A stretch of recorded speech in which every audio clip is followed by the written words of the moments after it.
Hello, you magnificent bastards! Glad you tuned in. I'm Dr. Layman, and today's topic is the very first episode of Talking to the Left. I'm joined by Xexizy, aka Muke. I'm not going to be using Xexizy or Xexizy or whatever because that's a horrible name and you should be ashamed of yourself. I am. Right. A short intro, real quick. Since this is the first episode, this is a video series where we'll be dealing with left-wing people on YouTube. Because let me start this way, okay? Imagine way back in the time when the world was unformed and shrouded in fog and something like that. You went on YouTube and you typed in socialism, communism, or feminism, and you got a crap ton of bedroom feminists, bedroom communists, bedroom just anything. When you nowadays type in feminism, socialism, or communism, you get 20 videos by Paul Joseph Watson screaming at you why communism equals starve. And that's kind of a shame. I really miss those old days of just everyone just screaming into the ether at each other. So the idea of this whole series is to get a bunch of left-wing people on and talk to them about their ideas, to give them a little platform, and not to debate them. I'm not here to destroy the libtards. I'm here literally only to understand their position. Because too often it is two strawmen arguing against each other instead of two actual positions arguing against each other. With that said, I'm joined by Nakalevi. Nakalevi is my co-host, and I'm joined, as I already said, by Xexizy, aka Muke. Muke, say hi to the audience. Hey guys, how's it going? By the way, according to the chat, you're a bit quiet, Layman. Okie dokie, I can fix that. This should be a bit better, I suppose. Yeah, that's good for me at least. But yeah, hey, so yeah, I'm just a small Marxist YouTuber who well, I'm one of the bedroom Marxists, I suppose. But yeah, you're right with that kind of timeline. There used to be on YouTube, you know, maybe even as far back as like the atheism days, you know, it literally was just a bunch of randoms talking about random politics and communism and feminism and all that, and then like I guess Gamergate happened, and from everything there changed when the everything game changed. Yeah. And then for a while, literally until about a year ago, 2 years ago, it's just been completely dominated by the Paul Joseph Watson types and whatever.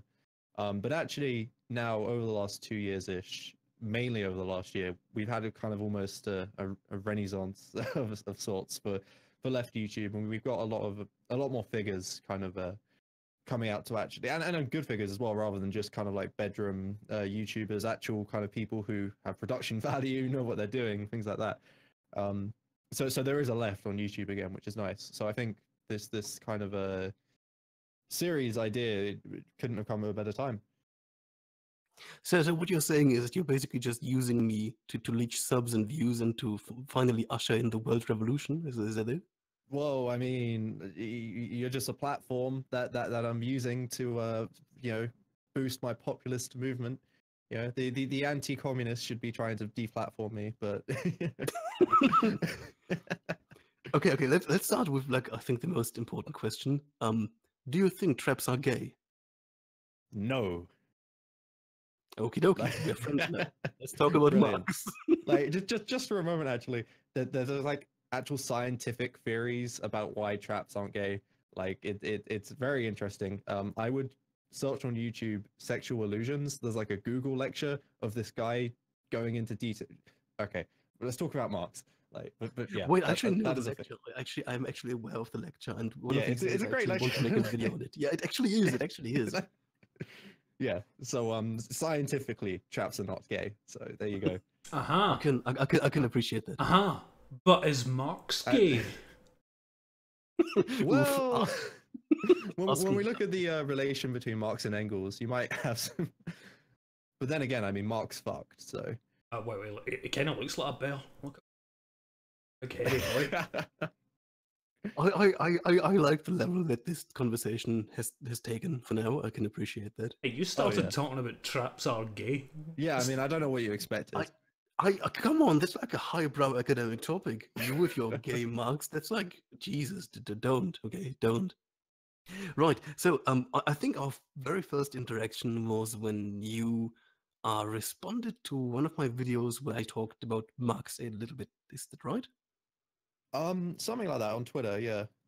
You made this paste bin thingy. As soon as Yes. I'm Yeah. home, I'm Yeah. gonna link it in the description. Yeah, and there were a few points that were really interesting to me because, as you may have noticed, I am not an expert on Marxism. I only really dealt with him in as part of my sociology, where it's like kind of mandatory to deal with him. But I never really went too deep into him.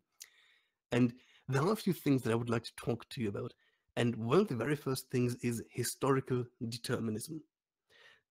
So, for those people in the chat, historical determinism is the idea that history will follow or followed or is still following a certain predetermined path that is usually either dictated by divine will, if you go into theology, but in our case, usually defined by economic means.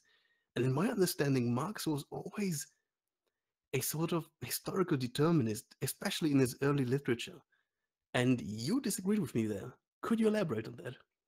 Yeah. So obviously there's the whole thing of like history is driven by class struggle. And I don't think that on its own is any kind of historical determinism because that doesn't necessarily say where history is going to go. So the idea that Marx is like a historical determinist is this idea that communism is inevitable, like the kind of like tagline of like communism will win and all of that stuff, and that's fun rhetoric, but it's not really that true because sorry, I'm already seeing those really dumb super chats coming on the chat that you were What? warning me Okay, about. no. You don't get to disrespect my audience, my boy. I'm gonna punch you. I will fight you on the kumite. Okay, I will fight you on the kumite. Anyway, so so Marx kind of like he analyzed capitalism and the laws of motion of capitalism and all that fun stuff. But what he predicted is that it would have economic crashes, that it was volatile, that it would collapse and kind of lead to opportunities for socialist movements to occur and kind of like overthrow capitalism and implement socialism in a Mhm. similar way as how feudalism fell to capitalism. But I don't think he ever like explicitly said it. This is definitely how it's going to go. I think the general quote. I don't think it wasn't Marx who said this, but a good way of putting it is rather than communism is inevitable, it's really more socialism or barbarism.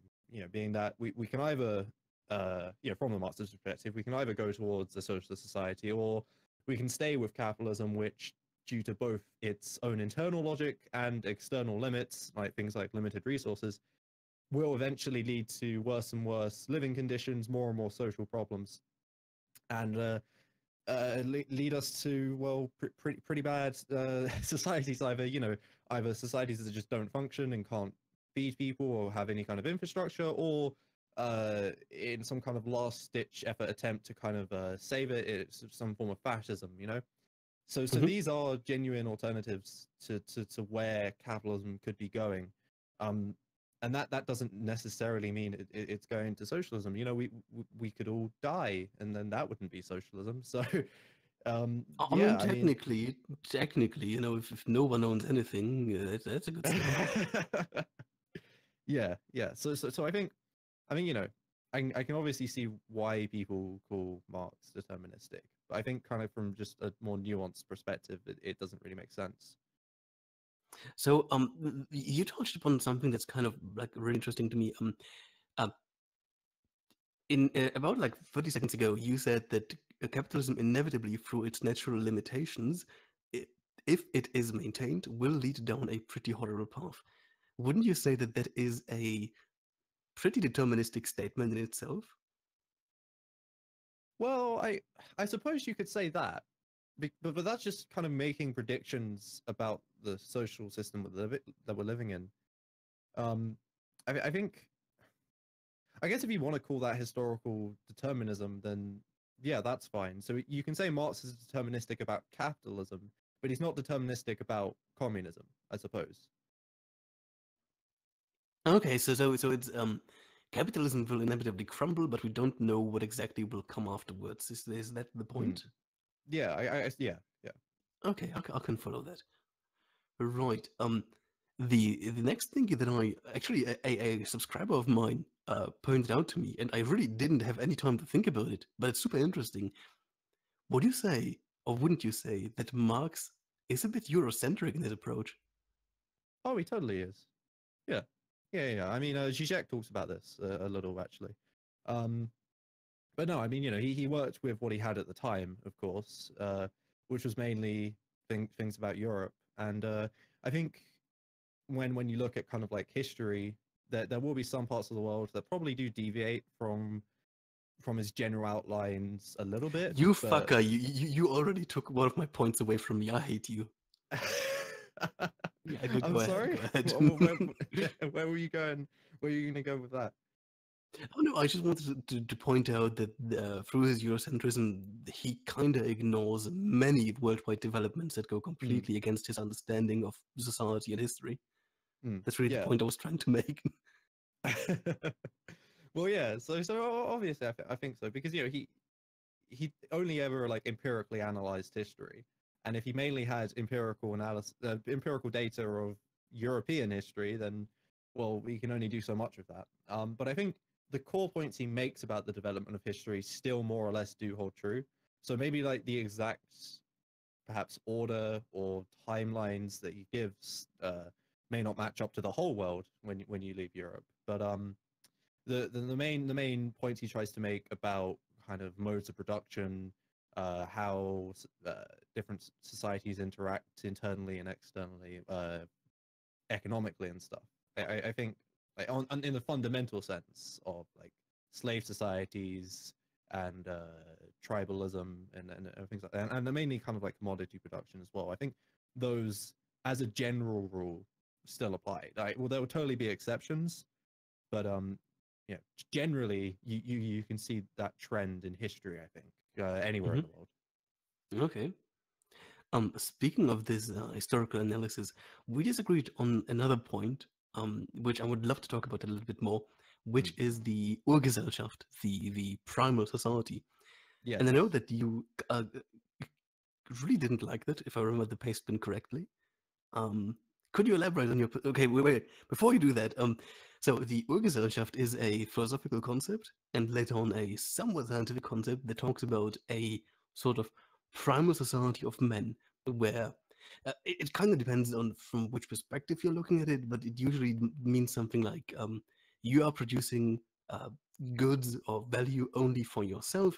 There is no real private property, and it's like this sort of most primal state of human societies.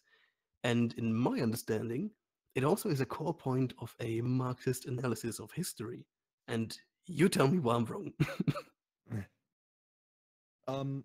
So, sorry. What was your kind of like?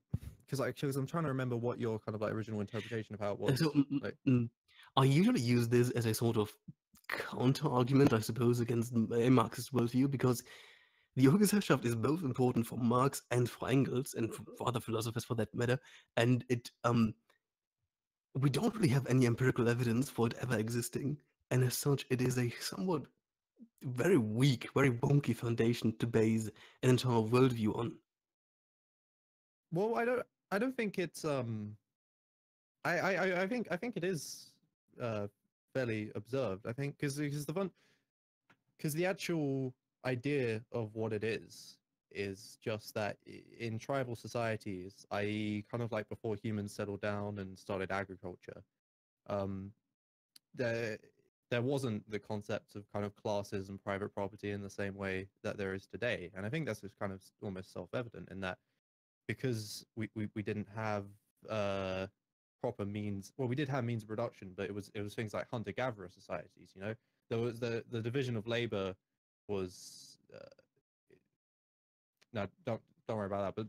But the actual like there were no classes in production. There was hierarchy to extent, but that's not synonymous with class. There's certainly no kind of like state or anything like that, and definitely by the Marxist definition. And Right. So it was kind of like what. Sorry, just the last point. I just say that so yeah. what kind of like what separates this time for Marx and Engels, and I remember this because I was reading Engels about this quite recently. One of the, and now obviously this isn't going to be the most historically accurate like way it happened, but kind of to give you an idea, um, what Engels said is that one of the ways in which tribalism started to form into slave society was when agriculture did start to pick up and productive forces started to increase. Because remember, what drives new societies and new modes of production, for Marx, is technological development, and you can obviously consider agriculture a technological development. So when these productive forces began to pick up, eventually prisoners of war, for example, they no longer had to be killed; they could be sustained as slaves to actually then produce more surplus value. And then that was kind of like, you know, one of the points at which tribalism started to slowly progress into actual slave societies that we then do see in history. And that's when that was the first instance of class society. And from there, well, the rest is, yeah. Right. But you made this very confident statement that we kind of know that there weren't any classes that in a pre-agricultural society, and so far I'm not aware of any empirical literature that would deal with this. Do you have anything at the top of your head? Not at the top of my head. I do know there would be some, but remember that what's defined as a class in Marxism is your relation to the means of production, like how much power you have over it. And in Mhm. these tribal societies, there was no one person directing the division of labor in production. It was done within the tribe, with the hunter gathering. And again, there was this. That's actually something that I would probably have to disagree with you, because there are two really big schools of thought when it comes to early hunter-gatherer societies. There is absolutely the one that you seem to be part of, where it's basically a lower level division of labor with no central sort of, not even central, with no sort of hierarchical planning and assigning of control of means of production. But Mm, at the same time, there is also the school of thought where a tribal hierarchy with a leading figure or several leading figures that control essentially, for example, migration patterns, hunting patterns. But also, there's also one really interesting theory about handing out tools, where tools were sort of centrally produced and then handed out to members of the tribe. And wouldn't that, to a certain degree, constitute a sort of early dichotomy of oppressor and oppressed in a Marxist sense? well, I don't really see necessarily why. I mean, just because you have to remember that in the fact that it's private property is it's that's this one person owns all the means of production and then gets the sole saying on what is actually done. But I think just saying that there was some kind of central thing that kind of made out plans, that doesn't necessarily mean classes, I don't think. Because I Absolutely. still So think, it comes down to the definition of class, right? yeah, oh, definitely, definitely. Because of course, within a theory, you need to have consistent definitions if you're going to, criticize the theory. I will say, by the way, the actual kind of theories of primitive communism and all that stuff, it's not actually my strongest point with Marx. I'm trying to read through what I recommend actually strongly to anyone who to you and anyone who wants to learn more about it directly from the source is one of Marx's essays. It's the pre-capitalist economic formations. So it's pretty straightforward what that's about. Um, I mean, it's quite difficult to understand because it's from one of his kind of like unedited, unpublished kind of notes that Engels kind of found at the bottom of a desk somewhere after he died. Um, but it basically gives a pretty solid outline of the idea of like primitive communism and how it relates to things like exchange and production.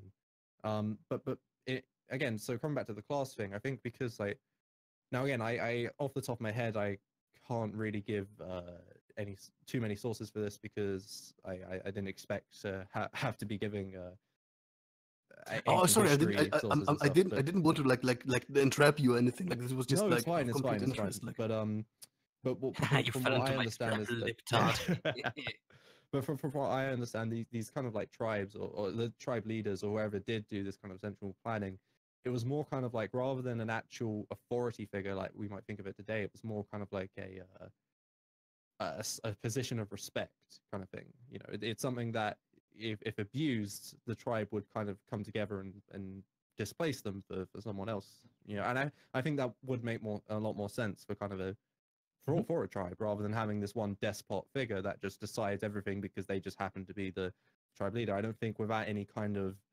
um, propaganda or any kind of actual, say, police force or the equivalent of police force, that's not sustainable. Which is why we do have classes, like unquestionable authorities now, with these kind of like tools that this authority can use to stay in power. But back then these tools didn't exist, which is why I think the concept of having these these despotic tribal leaders doesn't really make as much sense, as opposed to, again, these kind of more positions of respect that were more, maybe not strictly democratically, but generally in that sense appointed. And in that way, that's not really a class, because again, I don't think the position of tribal leader would be all about directing the division of labor. I think that would have been done more by the actual people doing the labor at the time, which would have been almost all of them.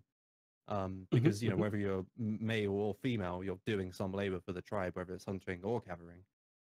I mean, we could go a little bit into the division of labor, but I think that could get really out of hand if we get into the theory of division of labor. It is actually really interesting on how it's kind of like done by gender, because oh yeah, absolutely, because that kind of like then stays throughout history in class society, and then because yeah, we won't get into it, but it is interesting. Engels' Origin of the Family, Private Property and the State kind of talks about how gender roles relate to the means of mode of production, and I find that really interesting personally, but that's not what we're talking about. So.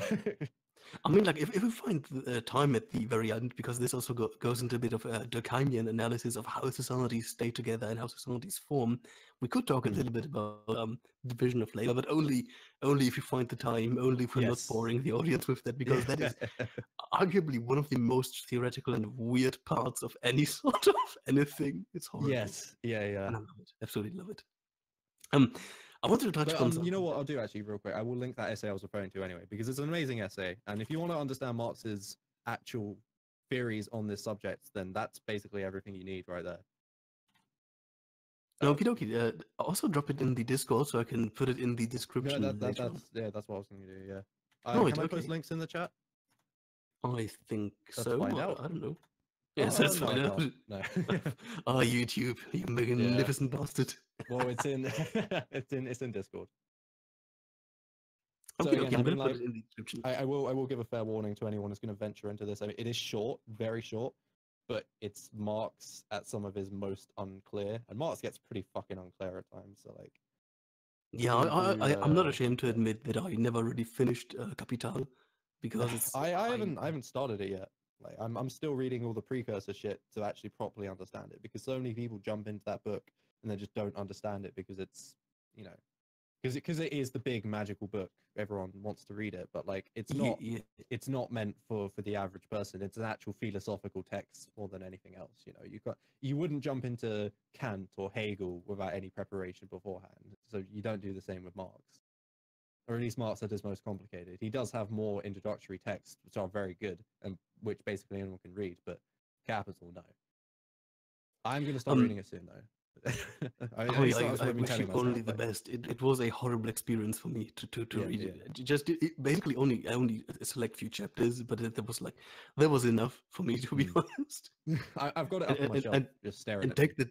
That from someone that actually reads like Pierre Bourdieu and like somewhat obscure sociologist philosophers. Marx is still just weird. Right. There's one thing that I think we'll agree upon, and that's also kind of important for me to mention this. A important part of a Marxist analysis is the concept of alienation, the alienation of worker between, excuse my shoddy use of terminology, but I would like to use it in a sort of layman-y interpretation. The alienation between worker and the goods produced, or rather between worker and the work done. So, I think a better way to say that is just worker and the commodity. Don't use Marxist terms on my stream. That's not okay. That's actually kind of classist. Yeah, so, so for the people in the chat, this concept of alienation was really appealing to basically any worker in the very late 19th and early 20th century, even today. Because imagine the following, right? You're a baker in the 17th century. You bake bread. You are a baker. Everything you do with your hands is it's right there, and it's essentially a part of you in a sense. In a Marxist worldview, in a capitalist society, as soon as you become not a baker anymore, but working in a baking factory, for example, you are maybe doing one thing. Maybe you're just pushing a cart of bread back and forth all day, or maybe you're just putting salt into the dough or something like that.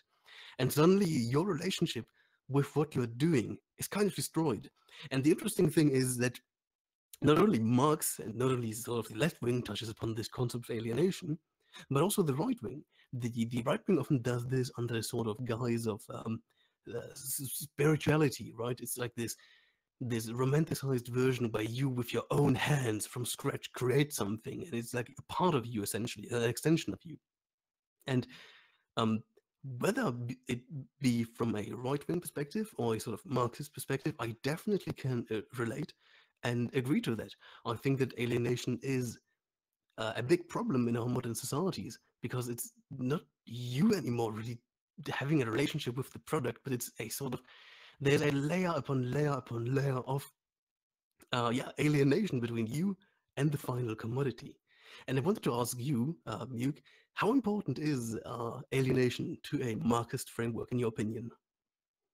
That is a very nice explanation, by the way. I just add to it that, like, yeah, there's a lot of different kind of types of alienation by the Marxist standard. I think it's very interesting that the right has a kind of take on that. But I think actually you can draw a lot of parallels between a lot of like kind of left wing or Marxist views, and then often the right will have some kind of, in my opinion, vulgarized version, usually relating to traditionalism or like you said, their religion. But anyway, with Actually, I would have to um, counter this real quick because I that's fine. think in this example, a traditionalist perspective, even a religious perspective, probably precedes the Marxist or left wing perspective. Oh yeah, in no, my I, understanding. I'm not saying they're trying to imitate Marxism. Oh right, okay, But okay. yeah, sorry. But anyway. Um, yeah. So it's essentially, yeah, the idea that like when the worker, oh, I'm being told to turn my volume up. Hold on. Hey, hopefully that's better. So when like the worker, fuck, train of thought. Okay, so when they produce something, because it's not being produced for them, it's being produced directly for somebody else. That kind of, yeah, it takes out that element of it. If it's like it's their production, they're no longer kind of like invested in it. And there's also the way that like because they're producing it solely for exchange rather than any kind of use value, it's kind of alienated by the laws and logic of capital there as well. And then like the alienation kind of lies quite closely with commodity fascism, which is a whole other fun thing of like how genuine social interactions are actually replaced by interactions between social constructs instead. And you know, value takes on a social force and things like that. It's really interesting, the humanism aspects of Marxism, and there's something I'm trying to currently read up more on. And I'm probably going to do this for every topic we talk about, but there's another wonderful essay. Again, it's very short, and this one's actually quite easy to understand, by Marx. It's called Estranged Labor, and I'm going to link that one. And this just straight up explains the wonderful nuances of alienation, and it's again very short. So I strongly recommend reading that to anyone who is interested in this concept. Again, this one is a lot easier to understand, so it's very good. But yeah, so get to the question. So how important is alienation to the Marxist framework? I think immensely important. I think it's actually very neglected because it's much more, well, one, it's more abstract, and two, it doesn't have any kind of like rhetoric punch to it. You know, you can't put that on a flyer. You can't go on a soapbox and start shouting about that. You have to go on about surplus value, which the more I learn about Marxism, the less I care, to be honest, about surplus like exploitation and stuff. It's kind of interesting, isn't it? Because in the early stages, it's like, oh yeah, surplus value is completely at the center of everything. Yeah. The more you get into it, it's like much more nuanced than that. Yeah, I mean, that just kind of links to kind of how vulgar Marxists are today. Well, not just today, like we're still really feeling the hangovers of a lot of fuck ups of the 20th century, not just from the USSR, but things like Germany particularly. They really did a number on Marxism. Fucking Germans. But yeah, no, so there are a lot of things like that. And it's kind of the thing, like, because a lot of Marxists then don't get into this kind of aspects of Marx as much as they should. They kind of carry it on from the rhetoric, and they never go beyond the rhetoric, which is a shame. But yeah, so alienation is immensely important. And the more that we actually move from a industrial society to a post-industrial society, it only becomes more relevant. Surplus value is not the same. Surplus value, yes, you can probably apply it to office work somehow, but it's a lot less immediate with service industry. But alienation is always still going to be there, and if anything more so. And so I think, especially in the 21st century, alienation is really key. I think to understanding. Sorry, I'm just seeing a tweet just being posted in the Discord. I would link that one in the YouTube chat. That's amazing. By Ritualist. Wonderful. Thank you for that. I would like the chat not to devolve into complete shit posting for now.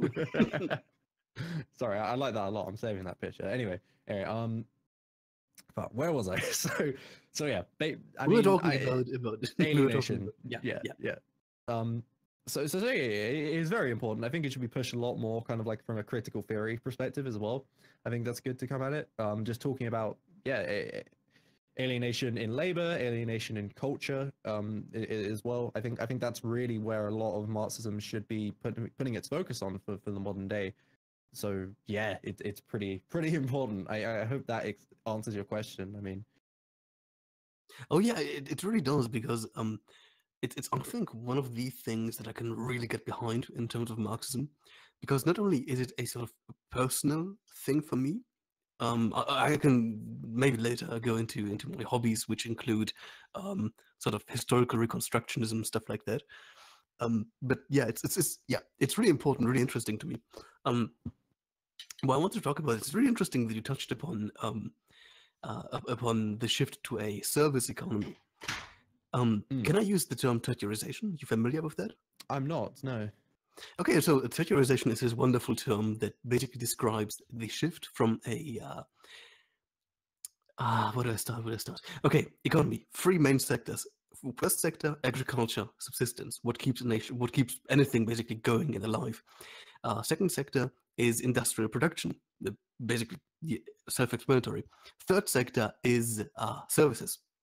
And the third sector is defined by the uno acta principle, the principle that services are defined through the fact that they have to be produced and consumed at a given location at a given time, which means they can't be transported, which means they can't be saved up for later.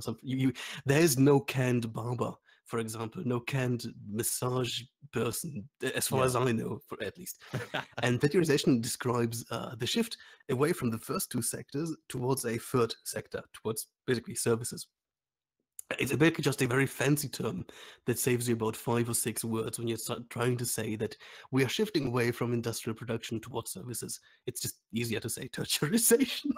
Also, you sound really smart when you do that. You sound really smart when you do that, especially in sociology, where at the moment the sort of bleeding edge of research. Where was I? Right. It's really interesting because you said that there is also alienation in the services sector. Interestingly, I would argue that the services sector at the moment is booming amongst many other much more important reasons, but there's also the reason that it is not as alienated as industrial production. Because, for example, if you are a barber, if you are a gardener, if you are a massage person, whatever, if you are anything that to a certain degree, even a doctor or something like that, you still have a very direct relationship between you, the service provided, and the person that you provide the service for. Now, of course, there's a element of exploitation, and of course, there's like essentially exploitative services where you can just have one leading person, and under him there are like 8 or 9 guys in gardening, and everyone hates their job and no one really knows what anyone's doing, but that's like largely the exception. So my argument would be that tertiarization, while it is a big problem at the moment for societies, it also provides some of the last not very much alienated areas of work that we have at the moment. Would you agree with that? I can see where you're coming from. I think it's more so yeah, I totally get the idea of like when it's not the traditional production line thing where work is so specialized that you no longer have any role in the kind of bigger picture that you can feel anymore. But I think there's still the elements of, you know, you're still working for someone else. You're still working under the logic of capital, most importantly, you know, for exchange and things like that.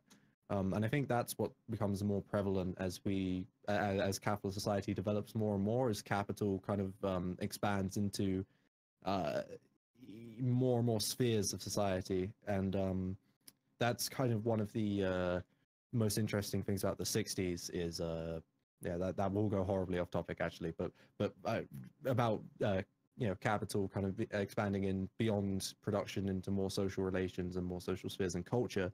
And I feel like that's what kind of as service, because when I say that service industries, service-based societies have more of this alienation, I don't necessarily mean, I still think there is a great deal of alienation in these capitalist run services, but I think it's more kind of like not a direct causation, it's more of a correlation with, because these countries are more first world, they're more quote unquote late stage capitalism, more like neoliberalism, etc. And in that sense, you have these kind of like you get into the fun world of critical theory, where suddenly you're talking more about culture and how that's being affected by capital. You're talking about post-ideological societies, which is a quite recent phenomena since the fall of the Berlin Wall, really. But it Would gets you talked mind a lot about by, elaborating? Would you mind elaborating on post-ideological societies real quick, just so my audience yeah, can pick up? sure. So Zizek talks about this with his pure ideology. That's a horrible accent. Yeah. But yeah. So that's kind of what Zizek is talking about there, where it's we no longer.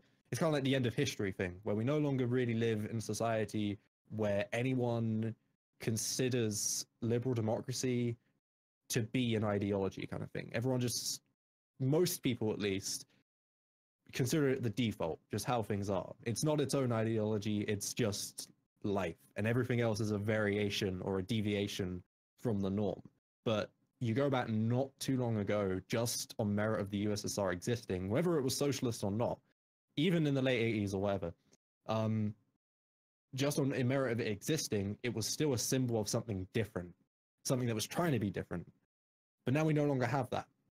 Now it's just this kind of most obviously there are variations. You know, it's not like Russia today is now a liberal democracy, but it's definitely no longer trying to be, like, on the face of it, opposed to the general kind of, like, I suppose, Western consensus and stuff. It now again, like I was saying, so like Zizek, his pure ideology, it's kind of like it's the ideology we have subconsciously. Liberal democracy is still an ideology, it's still a way of thinking, but we no longer think about it that way, and in that sense, it becomes subconscious. And then Mark Fisher in Capitalist Realism, sorry, in Capitalist Realism, which is a book I'm going to recommend many times throughout the stream, he refers to this kind of phenomena as like the cancellation of history. You know, things have stopped changing now. It's this is just how it is, kind of thing, and that leads to a lot more kind of interesting, you know, things Marx couldn't have talked about really, but still I think play into the general, more from a cultural perspective, but still play into this general idea of alienation. Okay. Sorry, that yeah. went into about 50 different things, but it's a No, big but topic. So like, oh yeah, absolutely, absolutely. I was just, you know, trying to provide a bit of context for the people. yeah, no, that's fine. Hey, would it be okay if I pound a few of the super chats? I gotta admit, I'm in a really tight financial. I'm in a really tight financial spot. Yeah, And I'm sorry. Like, I'm sorry for everything that happens. The first one is by Bjarke Eriksson. Muke, what color is your favorite Smartie? Oh shit! I haven't had Smarties in years. Like what? Fucking red. Just I say, don't know. yeah, I Yeah, knew it. You fucking call me. communist. Like what? Like Knew it. Fucking call me. By pragmatic culture. Hey, pragmatic culture, how's it going? At Muke, what is the Marxist business cycle theory? what is the business cycle theory? The Marxist business cycle theory. what is the Marxist business cycle theory? I've never heard of this before. I don't really understand it, if I'm honest. I know that there are contemporary, rather later attempts at using a Marxist framework to understand the business cycle, but I personally am not aware of like a properly Marxist theory of business cycle. But yeah, I I don't really know what to say to that, if I'm perfectly honest. Wow, debunked using logic effects. Dumb SJW gets pwned. Compilation. Gets destroyed. I love it. I fucking love it. Fucking the Ben Mr. Shapiro Pinker's power. videos, like. But let's go into Ben Shapiro right after this last thingy. Empirical implies that, okay, by Mr. Pinker's power, quote unquote empirical implies that Marx argues inductively from data to conclusion. Marx instead argues from dialectical premises and selects data which conforms to these premises. What would you say to that? That is a hot take. So what I would say is that Marx looks at data, and we can't really argue about whether he looks at the whole data or whatever data he likes. I mean, that's not really a productive conversation we can have. But where the dialectical stuff comes into it, the Hegelian dialectics, that wonderful word. It's more kind of the method he's using to analyze this data. It's kind of his kind of framework, his philosophical lens over it. That data is still there, but that's just how he's interpreting it. And that's actually like the quite famous term Marx turned Hegel on his head. Well, that's not. A lot of people think that's because he rejected Hegel's metaphysics or something like that. He actually didn't. Just didn't really touch Hegel's metaphysics. What he actually did was applied Hegel's ideas of dialectics to history, and that's what was weird, because before Hegel had only done stuff with metaphysics, and then it was Marx who said, actually, what if we apply this to real life? And then Capital happened. So yeah, like the thing is like that he just took this data, this empirical data, and then he just interpreted it using the framework of Hegelian dialectics to form his theories of capital. So is that an adequate answer? I don't judge. I hope it is for the person, I suppose. Yeah. I leave the chat for like 3 minutes reading up stuff, and then I mean the video, and then katanas. just katanas. What is?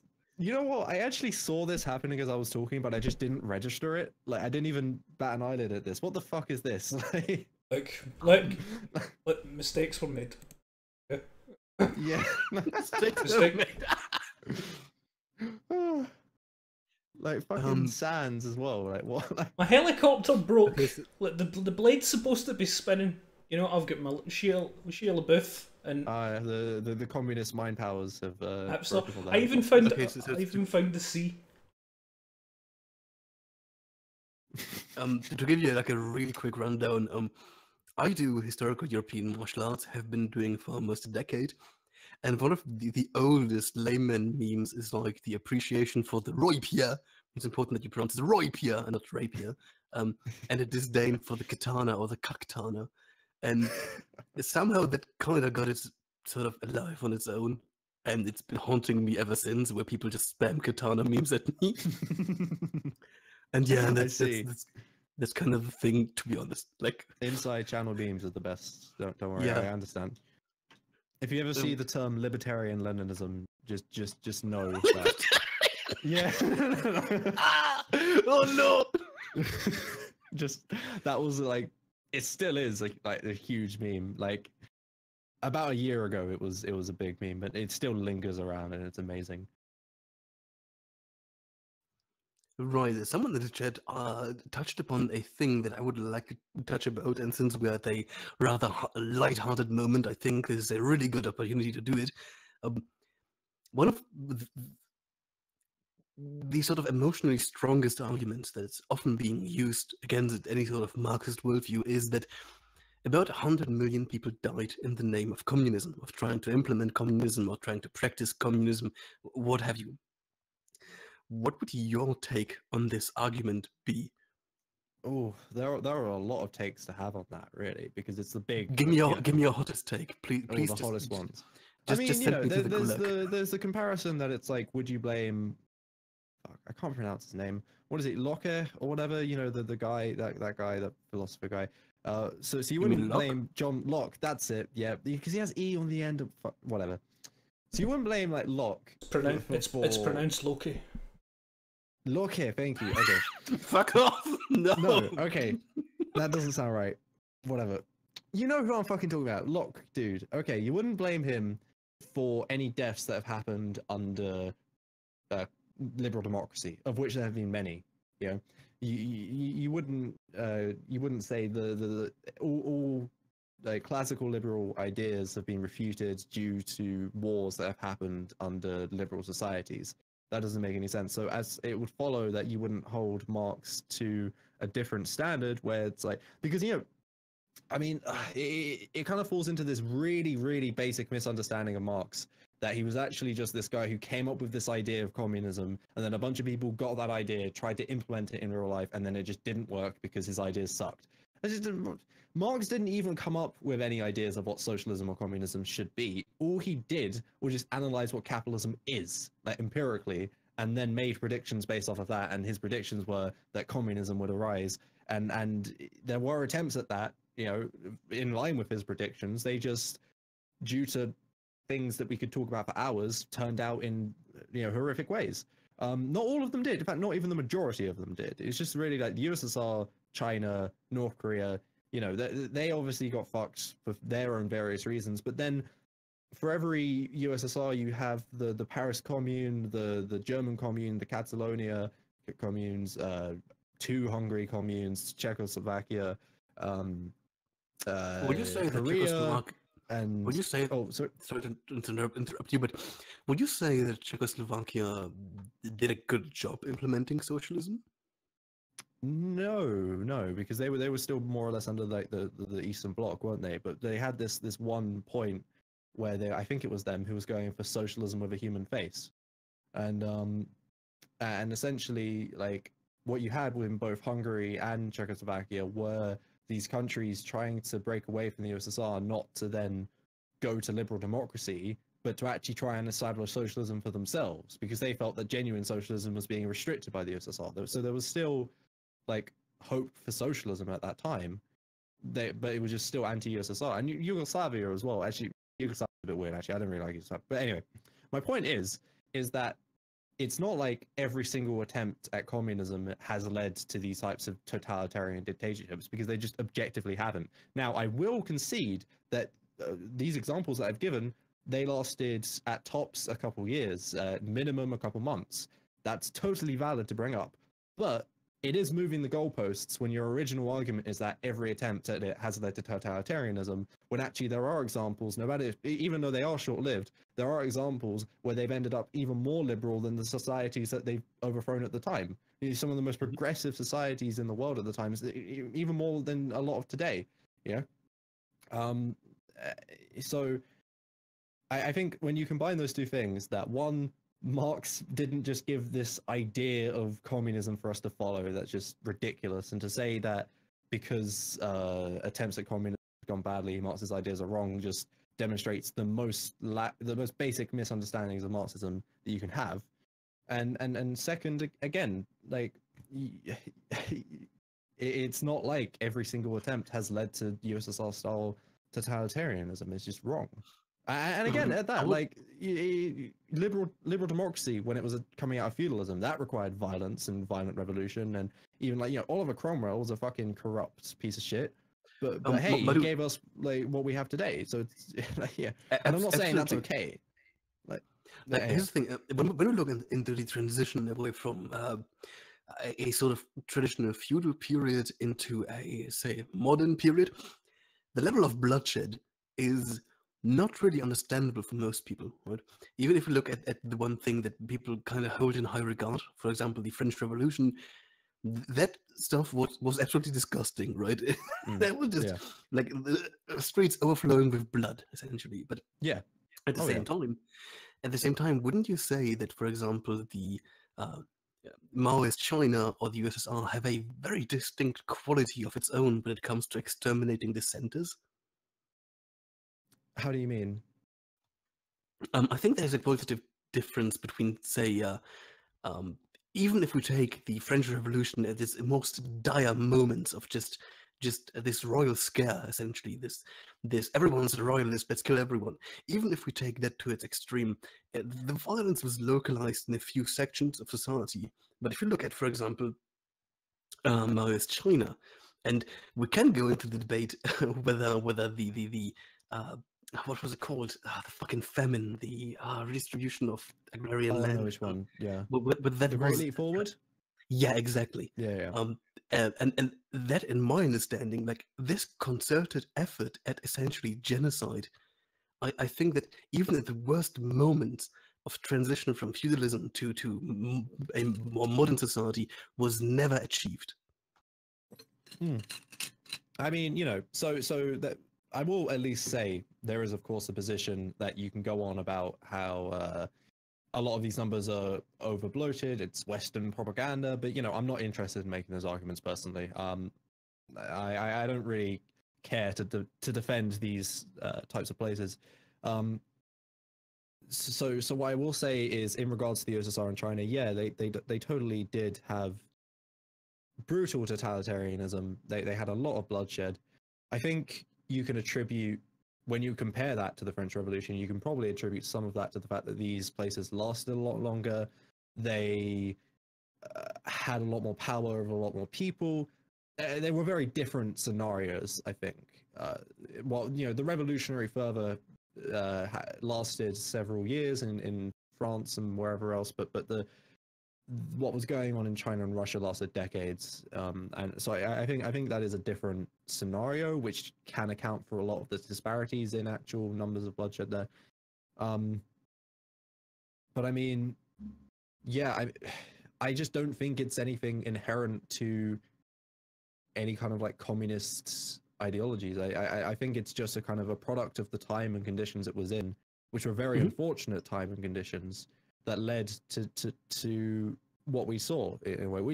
These conditions that I'm referring to, they're like under industrialization, vast majority illiterate peasants trying to establish socialism like that. That just while at the same time, it's not like these liberal countries, because the liberal countries, when they had their revolutions, they were the first world countries at the time, so they didn't have any or much, if at all, outside pressure trying to circumvent them when they were establishing liberal democracy. But when you look at Russia or China, they obviously had the entire West hell-bent on stopping them from doing anything, which obviously plays a part into why they were so authoritarian. And I'm not justifying that. I'm not. But sorry, go on. Technically, I would make the argument that, for example, the French Revolution, the example that we've used so far, that was an example where the absolute vast majority of the continent was actually against it and tried to, from the outside, intervene and stop it. Oh, okay. Well, I think still that's a bit different, because France was one of the leading countries, and is still one of the leading countries at the time, while China and Russia were kind of like very third world, underdeveloped compared to the much more developed West. I think that plays into it as well. So like the actual ability to kind of apply pressure, I think, is different there somewhat. And for the length of time as well, I think, because with France, we're talking like several years in the actual revolutionary period, but with China and Russia, again, it's decades. And again, this isn't to justify what the governments did. I'm just more explaining why it happened, I can get behind that. Okay.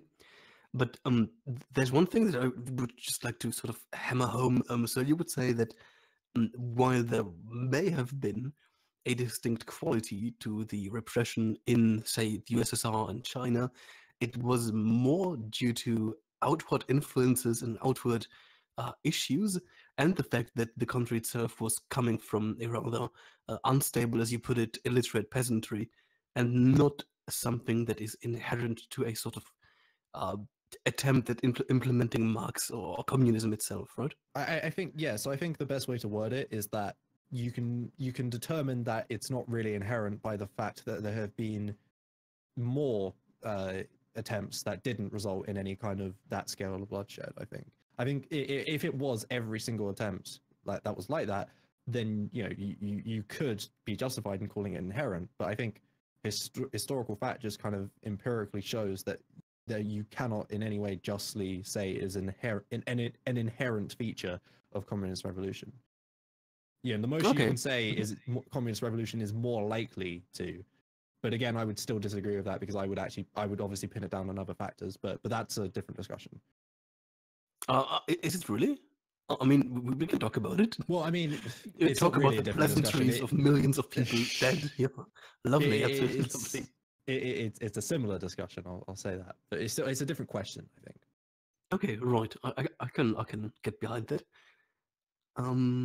Let me look at my catalog of questions. Which it's funny you've asked me this because I'm actually working on a video about classical liberalism's arguments against communism, and I'm using Jordan Peterson as the kind of hook here. But later on, I talk about the road to serfdom. And it's funny you ask me these questions because honestly, at the moment, I'm just being kind of from memory, just reading off my script because it basically talks about these exact things. So like, it's just Okay. Real quick, Naka, would you mind cleaning up the video a little bit? Just a little bit. I appreciate having way too much fun with this. Right, Naka, you're a fucking artist. I was about to say, are you trying to censor my fucking artistic expression? Well, I find your content to be grossly offensive. How about that? Oh, well, fuck it. Well, I'm going to fucking jail. I live in Scotland, don't I? Hey, on a completely unrelated note, what do you think about the current Dangula situation, if you know anything about it? Well, I don't know a huge amount about it, but I know enough to have some form of a take on it, and I think it's dumb, shouldn't have happened, it like, what the fuck kind of thing. It really is, not good. I don't agree with it. I don't think, I wouldn't agree with teaching a dog to fucking do a Nazi salute. I think that's really dumb. I mean, the guy's a bit of a twat, but enjailment, like, no, fuck off. That's ridiculous. But. Nope. Oh god, here comes the hot take. Here comes the hot take.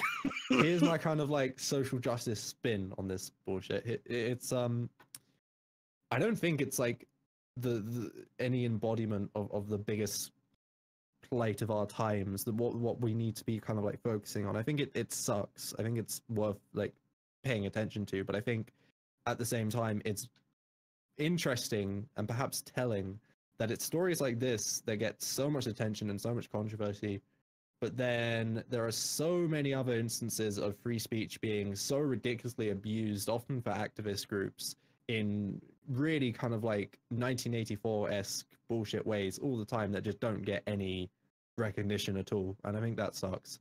So I think priorities are a bit off with it, but the principles, I guess I agree with. Are you talking about, for example, the examples that H. Bomber Guy provided? I am, yes, but actually, I did have this take before he gave those examples, but it is useful he gave those examples. So yeah, I'd like to kind of respond to that. Yeah, go for it. Yeah. So I think there is a big qualitative difference between what he's proposing, and I generally and genuinely like H. Bomber Guy, but at times I think he engages in a bit of whataboutism in that context, because he is comparing a case where we don't exactly know what the activists in question have done. In fact, the news articles that he linked several times mention actual what would constitute rioting, property damage, and stuff like that. And we don't actually know what the individuals that are currently being charged have done or haven't done. Now, that being said, a jail sentence of up to 60 years is just fucked. That's completely unacceptable. But in the case of Dankula, we know exactly what constitutes his actions. We've seen the video, we know the context, and we really clearly know what has happened.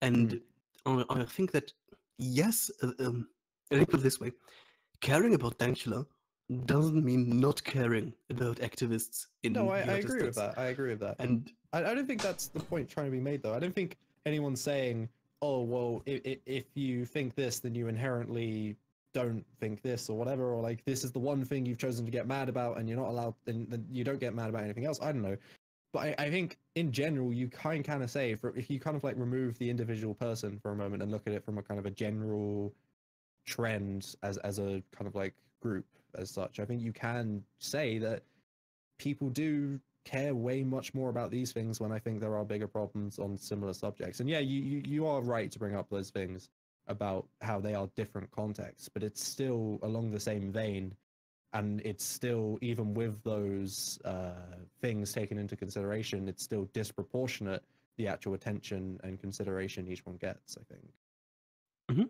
I can live with it.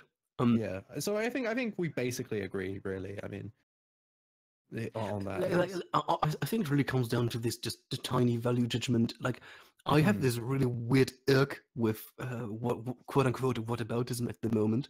It's like the one thing that really drives me nuts, because I had like really interesting talks that immediately just completely devolved. It was like, hey, did you know social fact A? And the other person is just like, well, that's an interesting take, but have you considered that 20 years ago, social fact B? Yeah. And it's like, yeah, okay, yeah. fuck off, just fuck off. Yeah, It's no, just- whataboutism just doesn't get called out enough, I think.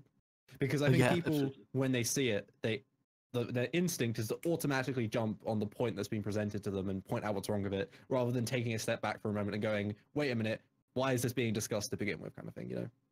Yeah, absolutely. It's fucking retarded, like H-Bomber guy immediately, because everything you said, Layman, was what I said to you the other day about how we know exactly what Dankula. But just like, oh well, the people that are supporting Dankula fucking don't give a shit about this other thing that fucking most of them probably have never even fucking heard of. It's Well, that's the point though. That's the point, that they haven't heard of it. Like, it's telling that this is the stories that get into their feeds and circles and the stories that don't. And it's not their individual faults, right? Maybe he was, I can't speak for him, but I know that I'm not trying to like guilt shame anybody here. I'm not trying to like point fingers and say, why are you not caring more about this? I think it's more of a, I don't want to say systemic, but more of a kind of like wider picture of like, I think there's a problem with how priorities are being done there. And it's not anyone's individual faults, but it's definitely something I think that should be discussed and considered. I just think what's happening with Dankula, it's just fucking, just looking at it, you just know it's fucked. You just know it's fucked. That is true. It is momentously fucking horrible that this is happening. Like the day that I heard the guilty verdict, I couldn't believe it. Like, because I had prepared for like if it would happen, but it just. Were you literally shaking? I was fucking triggered. I thought I was gonna have a heart attack all day. I have never been more disappointed in my fucking country. It's actually fucking disgusting when they just take out the context. Because fucking any look at fucking Dankula and what he represents and what. He ain't no fucking Nazi. Anybody that does 5 minutes of fucking research can see he's not fucking Nazi. Just some fanny like doing daft videos on YouTube, and when they start cracking down on daft videos on YouTube, then something's gone. Especially in the it is a bad precedent for sure. Especially in the it is an UK. absolutely horrifying precedent. There's no way in hell that fucking this can fucking stand. It's unbelievable. Like, I'm just terrified of the idea that this is just gonna go through and it's just gonna be swept under the rug. People are gonna go along with it. Because they're wrong. Well, fucking, there's going to be people that don't fucking forget. It's just going to build up to when things get really bad. It's going to get really bad if we don't do something about it, because that means you're fucked. It means the civil discourse is done and you have no say. The public has no fucking say. Makes me livid. Well, yeah, it kind of does. It absolutely does. The implications of that for the future are just absolutely horrifying. Like, I'm not gonna lie. It's one thing to try to bust someone for posting on Facebook, we need to gas all the muzzies. Please, someone steal this audio clip. I'm gonna give you a clean version to steal this. We need to gas all the muzzies. Yes, that's what I'm saying. What did Audio did he mean by this? I've got that recorded, and I'm out. My job here is done. What did he mean by this? What did he mean by that? No, so, and it's like one thing if you're trying to incarcerate someone like that. I don't agree with that necessarily, but I mean, you can technically at least put it under incitement or threat of violence, at least something like that. But teaching a bug to do the Nazi salute is one of the most harmless things I can possibly imagine. Like, I can't even conceive a way where that might potentially be harmful to anyone. Like, I don't know. I genuinely don't know. This, But I don't know what they were thinking. Like the only thing I can think of is that they think they're going to get it. They think they're going to get away with it, and if they do get away with it, in the face of all this public backlash, it's just fucked. YouTube's just fucked in the UK. Any comedy shit is fucked. here's the thing, my dude. The sociology of elites, you know, to come from my field a little bit here, people in the elite status, they don't care about you, Naka. They don't give a fucking shit. They are so separate from you and I that they live essentially in a self-reproducing bubble, and they like. For example, Michael Hartmann has this really all-encompassing look into social elites in Europe and in Japan, and they are so far removed from the average citizen that they are essentially not only institutionally largely untouchable with a few exceptions, but also essentially a separate sub-society in a society. And many judges, many politicians, essentially any leading position has a very high likelihood to stem from this sort of elite.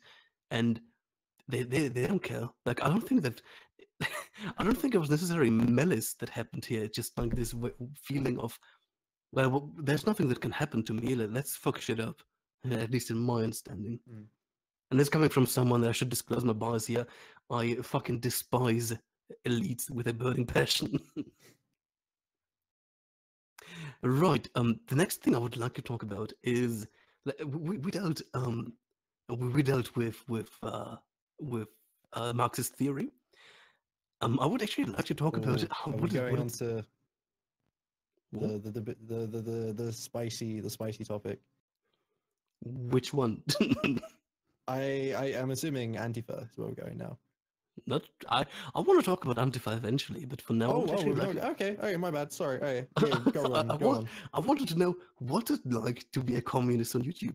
Oh, that's an interesting question. I don't think I've been asked that one before.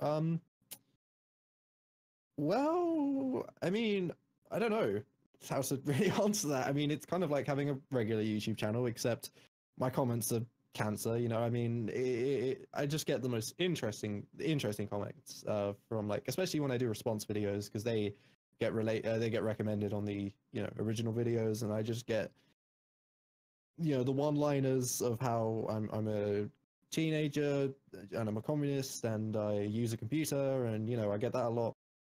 And then I get entire paragraphs debunking Marxist theory from a YouTube comment, and it's like, why do people have this much time, kind of thing. And it's so the comments are very, very interesting.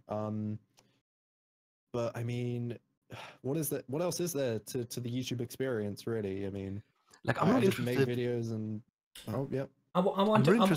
wanted to ask a question at the very start of the stream, by the way. Who's the biggest communist YouTuber? Oh, yeah, that's a good question. I think it's Badmouse, but he doesn't make videos at the moment.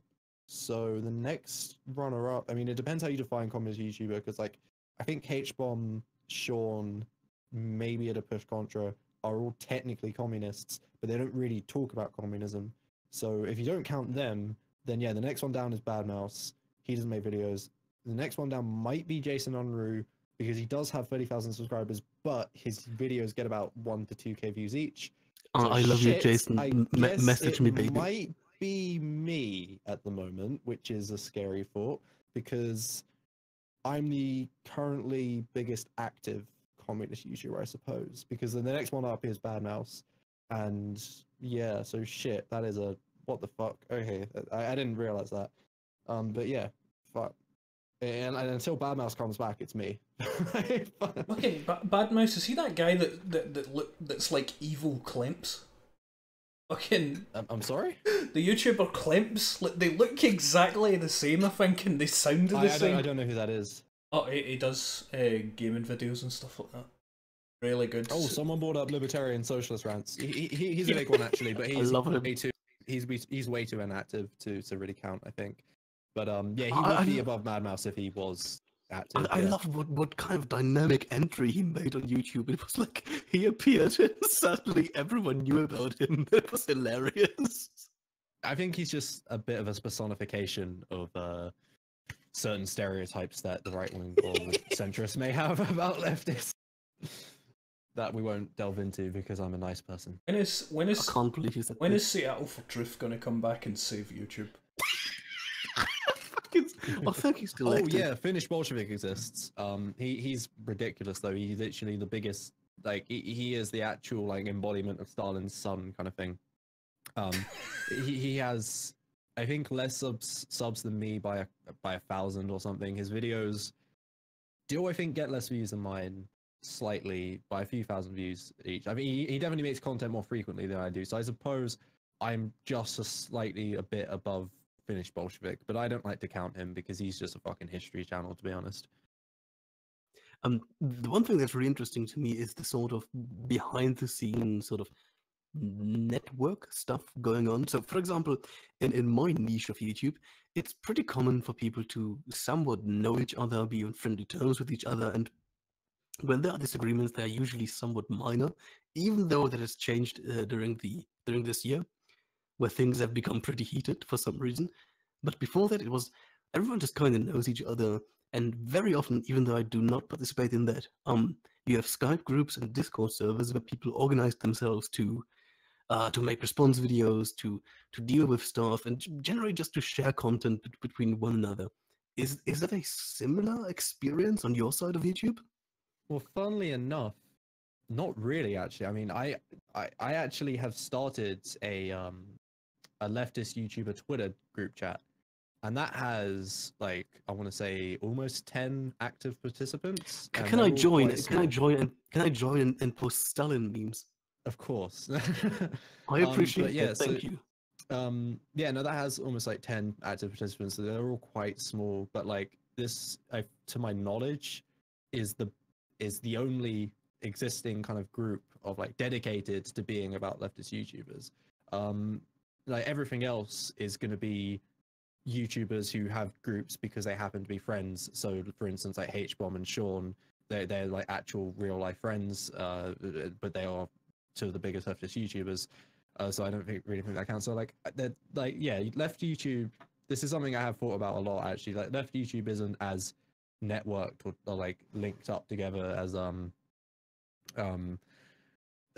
sorry, the picture's coming up on the stream. Sorry, leftist YouTube community isn't really that kind of linked together, but there's also not as many leftist YouTubers, which doesn't help. And there is of course the ideological divides. There's much more potential for that. So yeah, I guess I mean, it's more with left YouTube.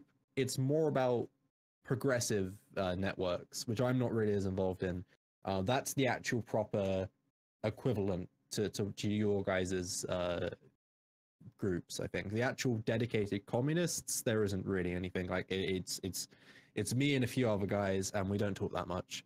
And we don't really like each other either. So yeah. So that's something that's really interesting to me. The sort of in-group animosity that I often find in the more left-wing circles in YouTube, that's something that I don't really find in the more right-wing, or even like center. I don't know, the other part of YouTube, right? It's like we talked a bit about the example of ContraPoints, and it's ContraPoints makes a somewhat spicy video title, at least for her niche, and suddenly she's at the center of a horrible shitstorm. And while the sort of purity testing, as far as I'm concerned, doesn't happen in my niche, my side. I don't fuck. We need to agree on terminology here. Like, what we want to call those things? My part of YouTube, my community, but don't you guys have a oh, phobia no. over that word? Yeah, I don't. But I mean, we can call it. You know what? Let's call it commune. Okay, let's call Commune? Let's call it commune. Oh yes, Brother Layman. YouTube commune. Brother Nice. Layman, tell me of liberal values this day. Oh. So yeah. So have you ever been at the center of such animosity yourself, coming from Yeah, your oh own no, I definitely commune? have, yeah. So I think to touch on Contra specifically, I think her backlash is more, we were talking about this before we started the stream, it's more of a unique circumstance for her, I think, because she in particular, because she's trans, she's kind of, and because she was so popular and so unanimously loved for a long while, she kind of became more of an icon more than anything else. And by that point, people kind of, I don't think it necessarily was a left-wing thing, more of like a people thing. People started, I guess, like projecting what they wanted her to be and thinking that they kind of she kind of belonged to them, kind of thing. And then when she started to do things they didn't like, it was like a whole big, reality crash, like, and wasn't pretty. So I think Condra's kind of like quite specific there. I think her examples kind of bring out the worst of some of these examples of what left Twitter can be like, and it is particularly Twitter. Like, no one gives a shit on like her YouTube videos or anything. This only happens on Twitter. And like, again, the other YouTubers are almost always silent on anything happening with Contra. So it really is just like the quote unquote woke accounts kind of doing this. But in terms of like what I faced, kind of my struggles as a like wait, did you just say my struggle? Yeah. Are you a Hitlerite? Hitlerite confirmed. Shit. Yeah. So like basically, it wasn't until towards the start of 2017 that I was still kind of like casually using slurs on publicly on Twitter. And it was mainly like the worst one was like I occasionally use the N-word here and there on like tweet replies and stuff. And what had happened was, because I'm kind of known for being a bit more class orientated and less kind of against liberal progressivism and stuff. So real quick, what do you define as liberal progressivism? This is a whole thing, so I'm just going to continue this story, which is just about to end, and then Okay, I'll get onto that. So like that's too much of a detour at the moment. But yeah, so basically what happened is a lot of the kind of accounts who didn't like me for that, or like again the kind of like quote unquote woke accounts or whatever, they found these tweets, they screenshotted them, they post them all over Twitter, and then of course because it's juicy drama that got loads of likes and retweets. So I had to deal with that for a while, but eventually I just kind of put it to bed and made a Twitter thread saying, hey, here are some screenshots of me saying dumb shit. I don't say that anymore. I'm sorry. What more can I say, kind of thing. So that's really the main, I guess, controversy I've had to deal with. Everything else is just, the only controversy from there was when I made a video in around October or maybe November saying that the USSR wasn't socialist and giving a nice detailed Marxist explanation as to why, and that got a huge backlash from the Marxist-Leninist community, but I don't really give a shit about them because they're all 14-year-olds who are just edgy, I was born in the wrong hemisphere type thing. So that's just, yeah. I was born in the wrong hemisphere. I can appreciate that. That's a good meme. I can live with it. Yeah. I'm quite proud of that one myself, yeah. But yeah, so that's really the only two major kind of dramas I've had revolved around me. And then everything else, like, yeah. But It's anyway, really interesting to see the differences here between the two communes on YouTube. It's very interesting. Oh yeah. What's your definitely? What's your perception of quote unquote my commune? And don't be afraid to like fucking shit talk me included. Yeah. Like, I mean, I don't know, you guys are kind of like the normies of YouTube, really, in a lot of ways. So like, I will fucking punch you, man. Oh, come on, fuck. I will fight you. The normies of political YouTube, for sure. Like, yeah, you're the standard. You know, you're the establishment. Yeah. Oh yeah, you're not liking this, I can tell. what do we represent? Tell us our views. Tell us our normie views. You're the classical liberals. Oh, classical, your mum. But yeah, so like, you know, I mean, I would have you definitely... know. Sorry, but real quick, you are misrepresenting me here. I am actually an enlightened alt-centrist. Thank you. Of course. I'm sorry. Yeah, but yeah. I mean, I'll admit, like, I'm envious of a lot of the characteristics that you guys have.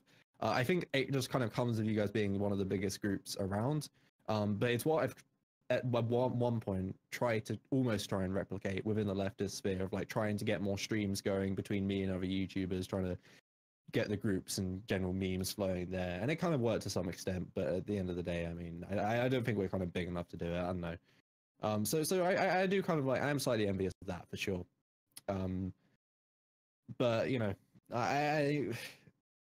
I think really a lot of the characteristics you guys have are just more that kind of what kind of naturally comes with being one of the biggest or the biggest kind of movement within a certain subsection of YouTube, I think. So, I mean, does that make any sense to me? Oh yeah, absolutely, absolutely it does. Like, um, I'm. It's really interesting that you have this sort of I want to say monolithic view, but I'm just going to use it instead of monolithic understanding. Well, I mean, I'm painting with a broad brush for sure, but like I'm trying to keep it simple as well, you know. Oh yeah, absolutely, absolutely. But like, I'm aware that you have your subsections. Okay, that's what I really wanted to talk about because you will have people that are like really far, far to the right.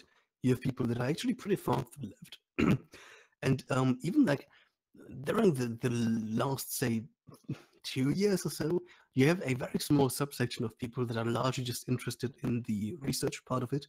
And I would actually count myself into that group. And you can definitely disagree with me if you want to.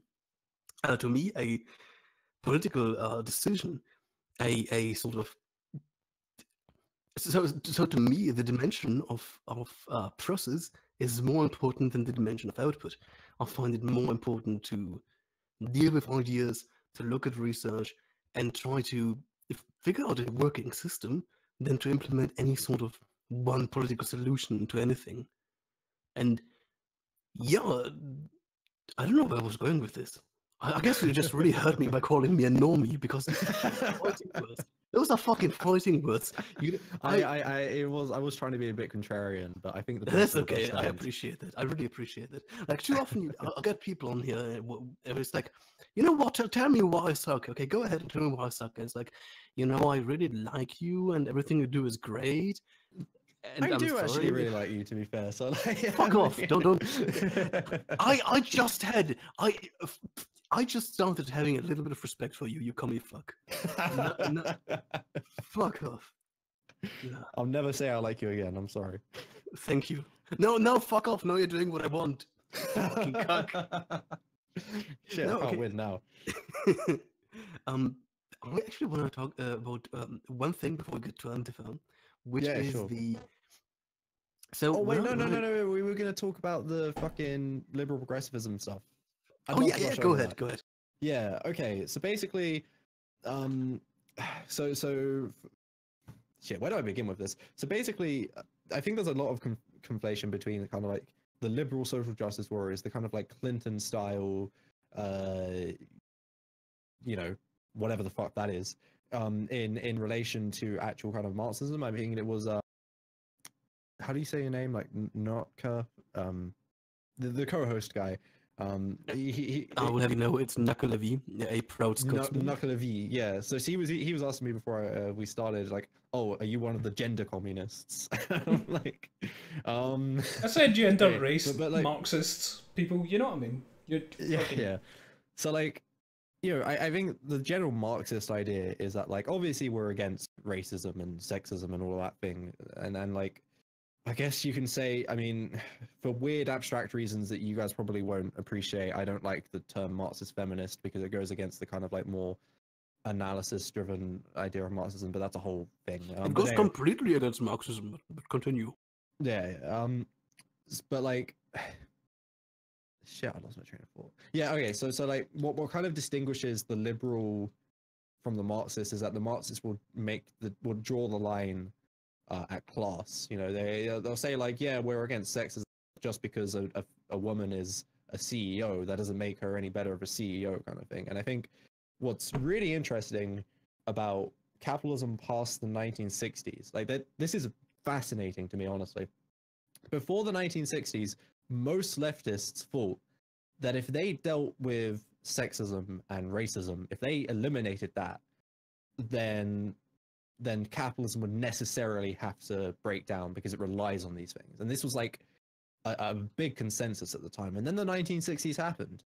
And now we had the Cultural Revolution. And what happened is that capitalism just embraced anti-discrimination. It absorbed it into itself.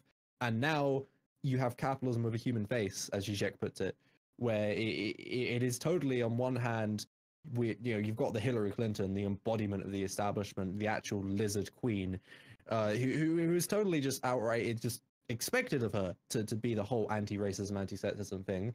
when before the 60s that was not the case at all. It was very antithetical to capitalism, or the establishment at least. So really what Marxists make that distinction is that unless your movements are fundamentally anti-capitalist and are drawn across class lines, you will inevitably just be absorbed into capitalism itself, where on the face of it, it will say it is against these things and it is with you on every way, and it will essentially create your movement into a demographic to be sold to, essentially, without actually ever solving these fundamental problems. Because even though we live in a neoliberal, like, yeah, guys, we're totally anti-racism and everything. I mean, yeah, I don't know how you feel on it, but I would say that racism is still a problem, and will continue to be. So essentially,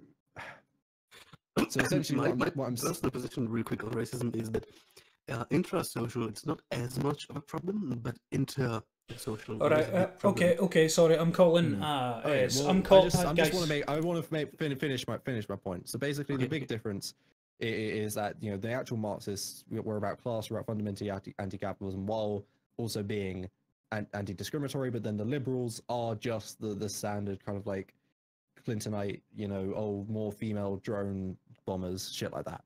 Sorry, yeah, go on. I was going to say layman sounds like absolute dog shit, so I was going to do a quick server switch. Oh yeah, that sounds good. Oh yeah, sure.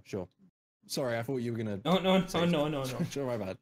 But you did call me a normie, like you die. So yes, there's some things that just don't it does stand. feel good to not be the normie. It's like, But we think, how about Hong Kong? Yeah, Hong Kong sounds let's good. go there. All right, Let's here we go go. on a trip. And 3, 2, Let's visit 1. Mao. Okay, and All right, hello. Yep, hello. All right, hello. Layman, are you Oh, Chinese? I can hear the lower bit rate already. So, is this any better? Yep, you've cleared up. Yeah. That's Cleared good. up. There you go. Anyway, Lovely. so that's the point about fucking bullshit. Anyway, your question you were gonna ask me. Do go on. I just feel like that's a nice thing to throw in, because a lot of people who are into communism don't really get that. What was the question? You were gonna ask me. I don't know. You were gonna ask me the question. Fuck. Yeah, I just posted this comic strip in the Discord. Fuck off with your commie memes. I don't support that. It beautifully goes over the point I was just making, and if you could get that in chat somehow, I'd appreciate it, because I love this. I just love posting this all over Twitter. Like, I have only one question: is it a Porky meme? No, it's not a meme. It's not even a meme. In that case, I'm not interested. Let's do super chats, because I'm poor as fuck. Like, unironically, Sure. I'm fucking dying over here, and I need every fucking cent. So Sure. I have to let you suffer through this. Sorry. Not changing the image. Pragmatic culture has two things. Pragmatic culture has two things to say. First, was Marx Eurocentrism the reason some Marxists call themselves third worldists today? What makes third worldism different from Marxism proper? And the second thing he said, this I can't even do like a proper JF accent. Oh no, it's a Zizek accent, I suppose. This dream is ideology. That was a horrible attempt. I'm sorry. Anyway, third, like, I mean, Zizek is such a great meme, but actually reproducing him is pretty complicated. Anyway, Marx. I've watched enough Zizek lectures that I can do. I've done a Zizekian analysis of traps. Holy shit! I'm gonna link you this. Like, I've actually I wrote up the script for it, and then do you know Batko? Who? Batko the Manarchist. The name does ring a bell. So he's an Australian that does the best Zizek impression, and I'm gonna link this in the Discord. You have to link it in the chat, and it is. I wrote the script for this. He did the voice, and it is the Zizekian analysis of traps, and it's beautiful. So enjoy that. And it's linked in the chat thingy. Wonderful. Right. Okay, so to repeat the question, was Marx Eurocentrism the reason some Marxists call themselves third worldists today? What makes third worldism different from Marxism proper? Oh, that's an interesting question. So as people may know, Jason Unruh is a self-proclaimed third worldist. Essentially, third worldism is kind of like an offshoot from Maoism, and it's this idea that like Marx got it wrong on socialism coming out of first world industrialized countries, and actually the only revolutionary potential is in the third world. With you know, and that's where it comes from because they're the true oppressed, and like one of the big thing about third worldism is that first world workers are no longer proletarians, and therefore they have no revolutionary potential.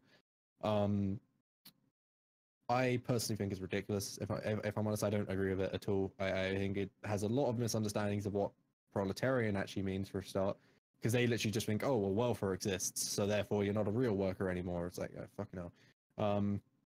And I think it kind of disregards a lot of the kind of like ideas Marx has about the workings of capitalism and stuff. I think it's fine to say there's revolutionary potential in the third world and a lot of the time more so, but to say that there's none in the first world, I think is very, I can't agree with that.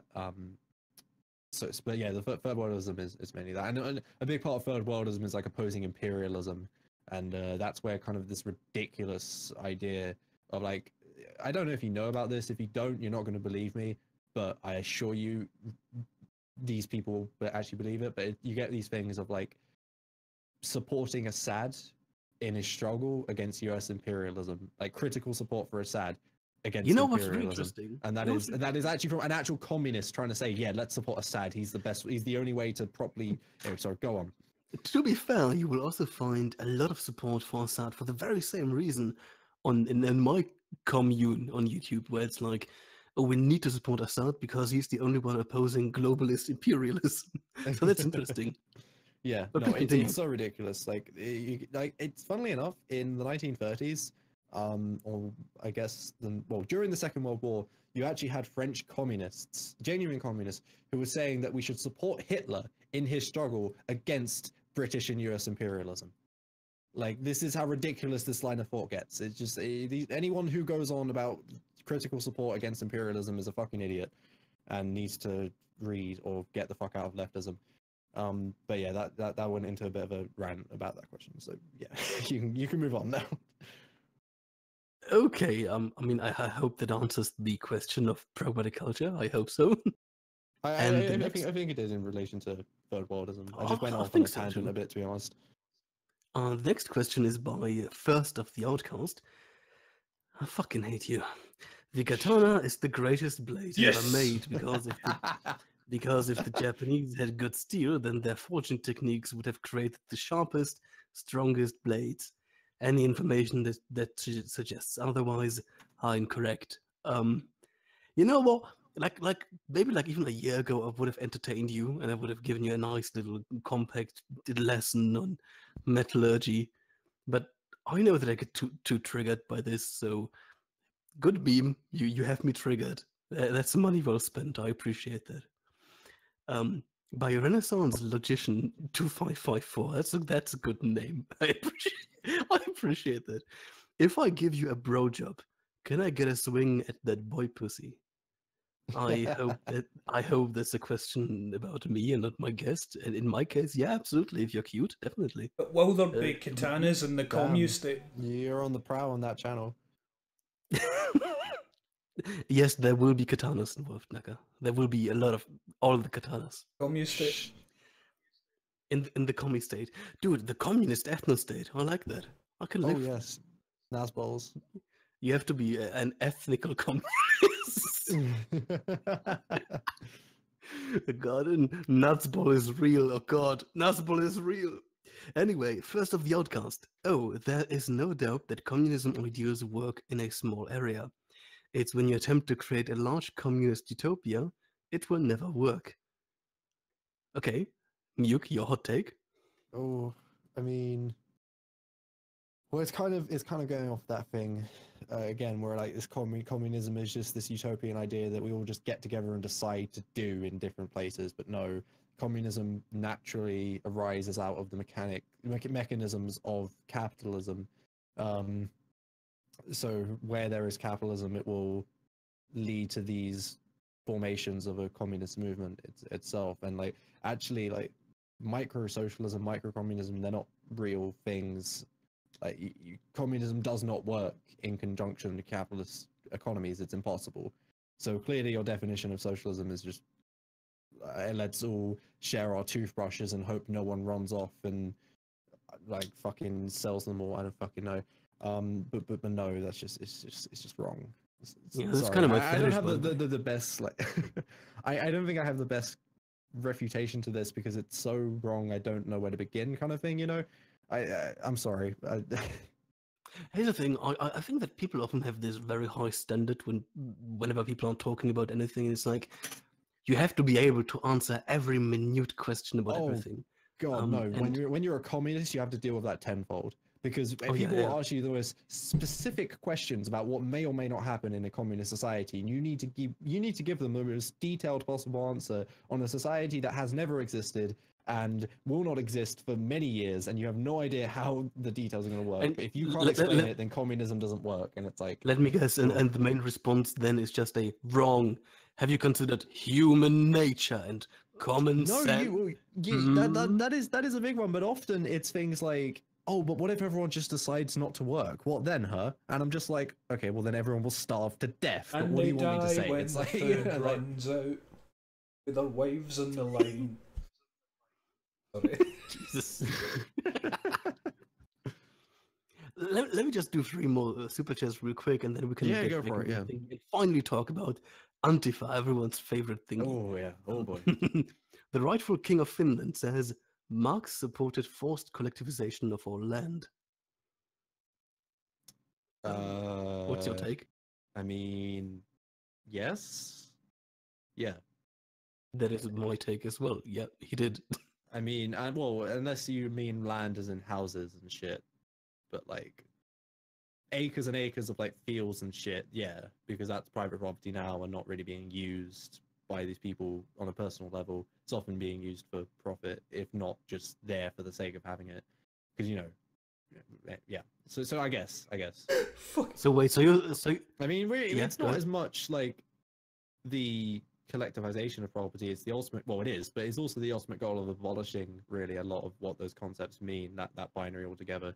And again, that doesn't mean we're all sharing our toothbrushes and dildos, but it's still like, you know.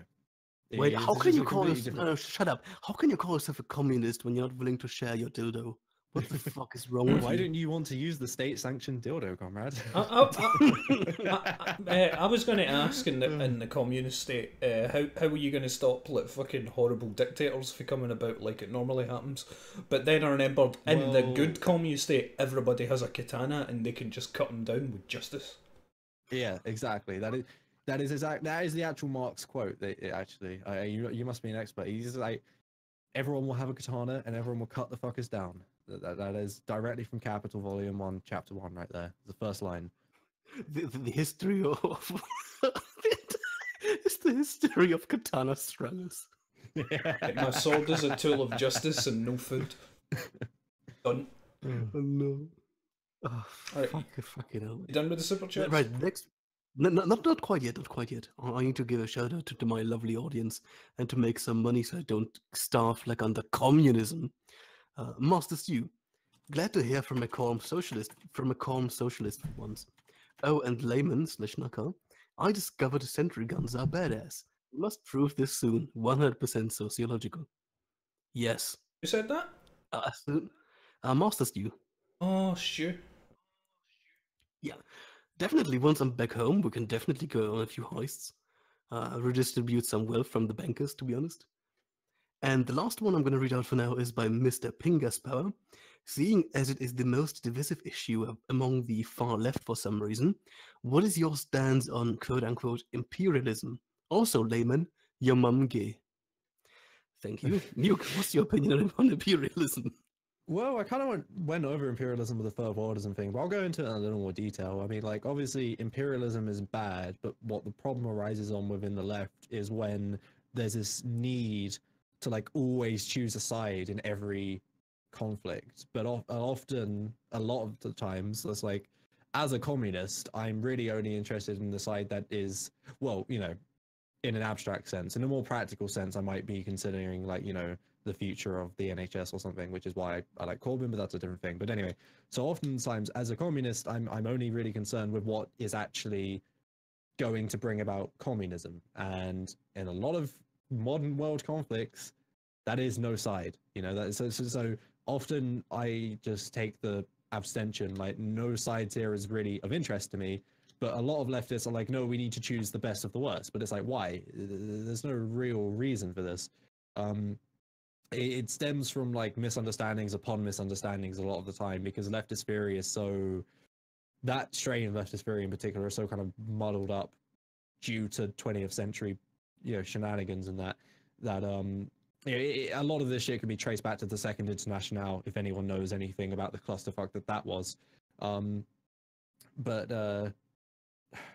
Yeah, so generally imperialism is bad. It is a thing that happens under capitalism for profit. It's not the main thing to worry about. Well, it is worth worry. If you're in those countries, it is the main thing to worry about. But for the first world, I mean, what can we really do? I don't know. To be fair, wouldn't in a Marxist worldview, as he describes it, a dissolution, what's the exact quote? Alles Ständische verdampft is, I think, the description that he ascribes to. As soon as you redistribute essentially the foundation of a society, all hierarchical differences disappear. And wouldn't that also mean that if you essentially realize the changes in the superstructure, in the foundation that Marx envisions, wouldn't that also mean an end to imperialism? Because it just wouldn't be feasible anymore? In what, sorry? Sorry, I missed the very first part of that. I'm sorry. Oh, okay. No problem. In a Western society that is imperialist or was imperialist, let's just say that is still imperialist, wouldn't the changes that Marx envisions to the foundation mean such a dramatic change in the superstructure that imperialism itself would become unfeasible, basically impossible? Oh, well, yeah, in like a socialist society, yeah. Absolutely. No, that's the whole idea. Yeah, because like imperialism is done for profit, but if you don't have a society based on profit, then why would you enact in war? War is not good. There's only one reason you go to war, and that's money. Like, or if you're being invaded, but that's a different. But usually you can trace back to the origin for that beginning in the first place, at least under capitalism, to money. You know, the First World War, that is like, a lot of Marxists talk about how that's kind of the accumulation of productive forces being out of sync with the social order, leading to this kind of necessary mass murdering. I can't give the details on that analysis, unfortunately, because I'm not too read up on it, but I do know it exists. So yeah, no, the idea is that under a socialist society, it's not really something that would be considered. So that's the one thing that's kind of really interesting to me whenever communists start like proper self-proposed, not even communists, but like proper self-proposed Marxists, and they focus almost entirely on the superstructure, which is just kind of weird to me to a very big degree. Because well, the superstructure is more immediate. You know, you can feel like you're making a difference much more with the superstructure. So a lot of people like that. Absolutely. But while there is a interdependence between superstructure and foundation, I mean, Marx makes it pretty clear that there is a primacy of the foundation. So wouldn't any attempt at trying to actually solve the issues of, say, imperialism be far more effective by trying to solve the issues of foundation? Question mark. Definitely. But the problem is, again, this comes down to the utopian thing, where it's like, you can't just decide to do this. You can't just decide to end capitalism, implement communism, and solve the world's problems. Communism is something that has to, through specific social conditions brought about by capitalism and its internal logic, something that as an organic movement spontaneously arises out of capitalism. And until those conditions are here, and until that spontaneous organic movement is created, we just can't do anything. And a lot of people really don't like that, because people feel powerless. But unfortunately, we're pretty fucking powerless. You know, the best we can do at the moment is get left-wing candidates into government and then complain when they betray us, because what else the fuck can they do? Yeah. So that's a pretty damn fucking black-pilled worldview, Jesus. Oh, but I respect that. I genuinely do respect that, to be honest, because I have a very similar worldview. Like, At times, people call me an accelerationist as a meme, but they actually do have a point. Our current framework is fucked, like as in genuinely fucked. There are so many issues because people don't really realize that our current establishment is not this grand, well thought out something, but it's this patchwork piece of stuff. It's just patchwork abomination, essentially, where every country, every establishment is just implementing ad hoc, just to stop the leakage of the current order. And it's like we need to take a step back and fix our framework. Anyway, I think Yeah. No, I get you. I think we're kind of done with that. We Okay. want to talk about Antifa. Wonderful. Let's talk about Antifa. Antifa is lovely. I'm gonna make just a tiny little statement so that people know where I'm coming from. Also, a sort of admission to bias. I've had a few experiences with Antifa in my life. Quite a few. Mostly, shut up, Naka, shut up. Mostly, like, I don't attend protests as a protester. I only attend them as a researcher because it's super interesting to me to see how people behave. On several occasions, I was attacked. I have several scars from that. And during the G20 summit, I was hit to the head with a sling out of essentially 2 meters distance. No, not even like, it was essentially point blank. Like let's be completely honest, it was essentially point blank with a stone sling, which was very uncomfortable. For some reason, Antifa really doesn't like me. And since they don't like me, and since they want to utilize violence against me, I don't like them either. So that's my admission to bias. That now, is I mean, I can only blame you so much for that, really. I mean, yeah, that does really suck. It's unfortunate you've had those experiences. Yeah, I mean, like, here's the thing. I know a handful of anti-fascists that are just generally chill people, but I've had some really bad experiences with them. So it's not intended as an argument. It's just an admission of bias here, right? It's not even intended like as yeah. It's sorry, just no, you it's just bias. Yeah. My experiences with Antifa are less. So I mean, I live in Brighton. Just dots myself there, but yeah. So I'm in Brighton, and anyone who knows about the UK will know that Brighton is kind of like the one of the most left places in the country. It's definitely the most liberal, progressive place. Arguably, Manchester is a bit more worker orientated, but anyway. So I've gone to several kind of like Antifa meetups, Antifa events at the local kind of like, dedicated lefty cafe there. And I've spoken to a lot of them, and honestly, I've only had good experience with them. They're very chill. They're very very very nice and welcoming. So I've had good experience with Antifa. I've never been to any kind of like protests with Antifa or anything. I'm a bit of a armchair socialist and that. But I've met these people and I get on with them, and they all seem very very nice and level-headed. And actually, maybe it's just Brighton is special because I know I have a conservative friend. He's a privately educated posh twat, but he's You have a conservative friend. You're not a real communist. Wow.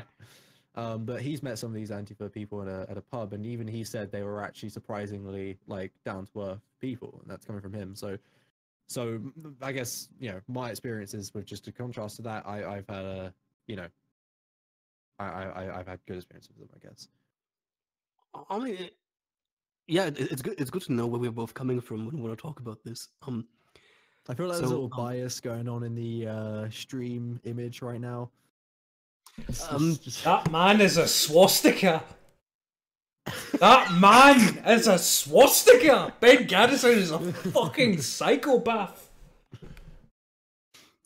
Thank you for your input, Nakalevi. As always, you provide proper intellectual insight. The man is a swastika. What the fuck? Look at him. Is that a real Ben Garrison? That's a real Ben Garrison. It is. Yeah. I love what Ben Garrison has become. Mate, and look, this is old. And look what he's standing on. Free speech. Oh. Destroyed. Oh my god, do you know what it looks like? It looks like those books when you were a kid, where you would have like the letters of the alphabet and they would be like people. Like Harry Hatman and shit like that. Oh my god. I fucking remember like Harry Hatman and shit like that. Harry Hatman's a terrifying name, for fuck's sake. But look at that man, he is a swastika.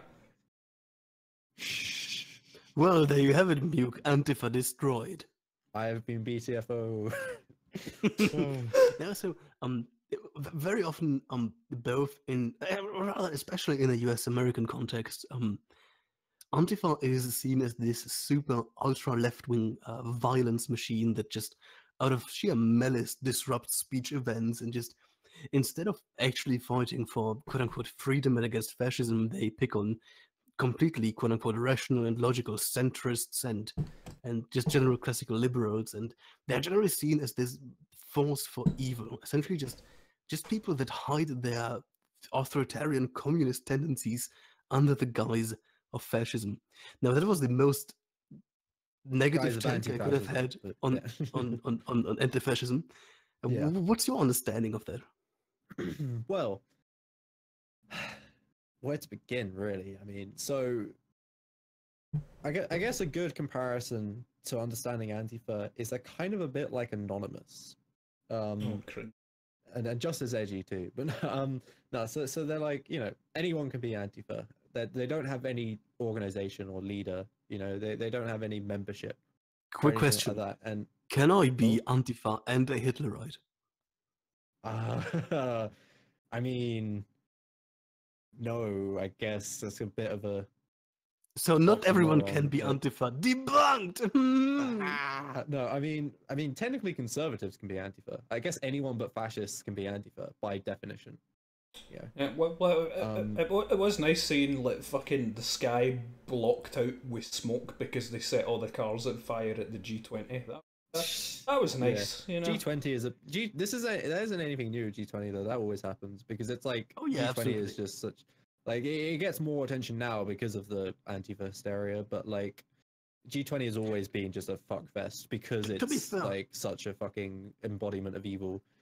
It's literally just people trying to show their disgruntlement with the system through just violence, and that's all it is. Like, so here's the thing: like if Antifa would have actually organized themselves, and if they went after, say, governmental limousines, after bodyguards, even after governmental officials themselves, I would have I would have been there with a bag of popcorn and just enjoyed the show. I mean that's a legitimate like kind of critique of common Antifa enemy. in a way. Common enemy, right there. Yeah. But like, I kind of understand the perspective of like, well, maybe they should be organized. But I mean, I guess it's just how Antifa kind of like, it's the philosophy of Antifa, how they kind of like naturally arose in response to Hitlerism. Because they've been going since like the 1920s. So, you know, they're old shit and they've been the same way since.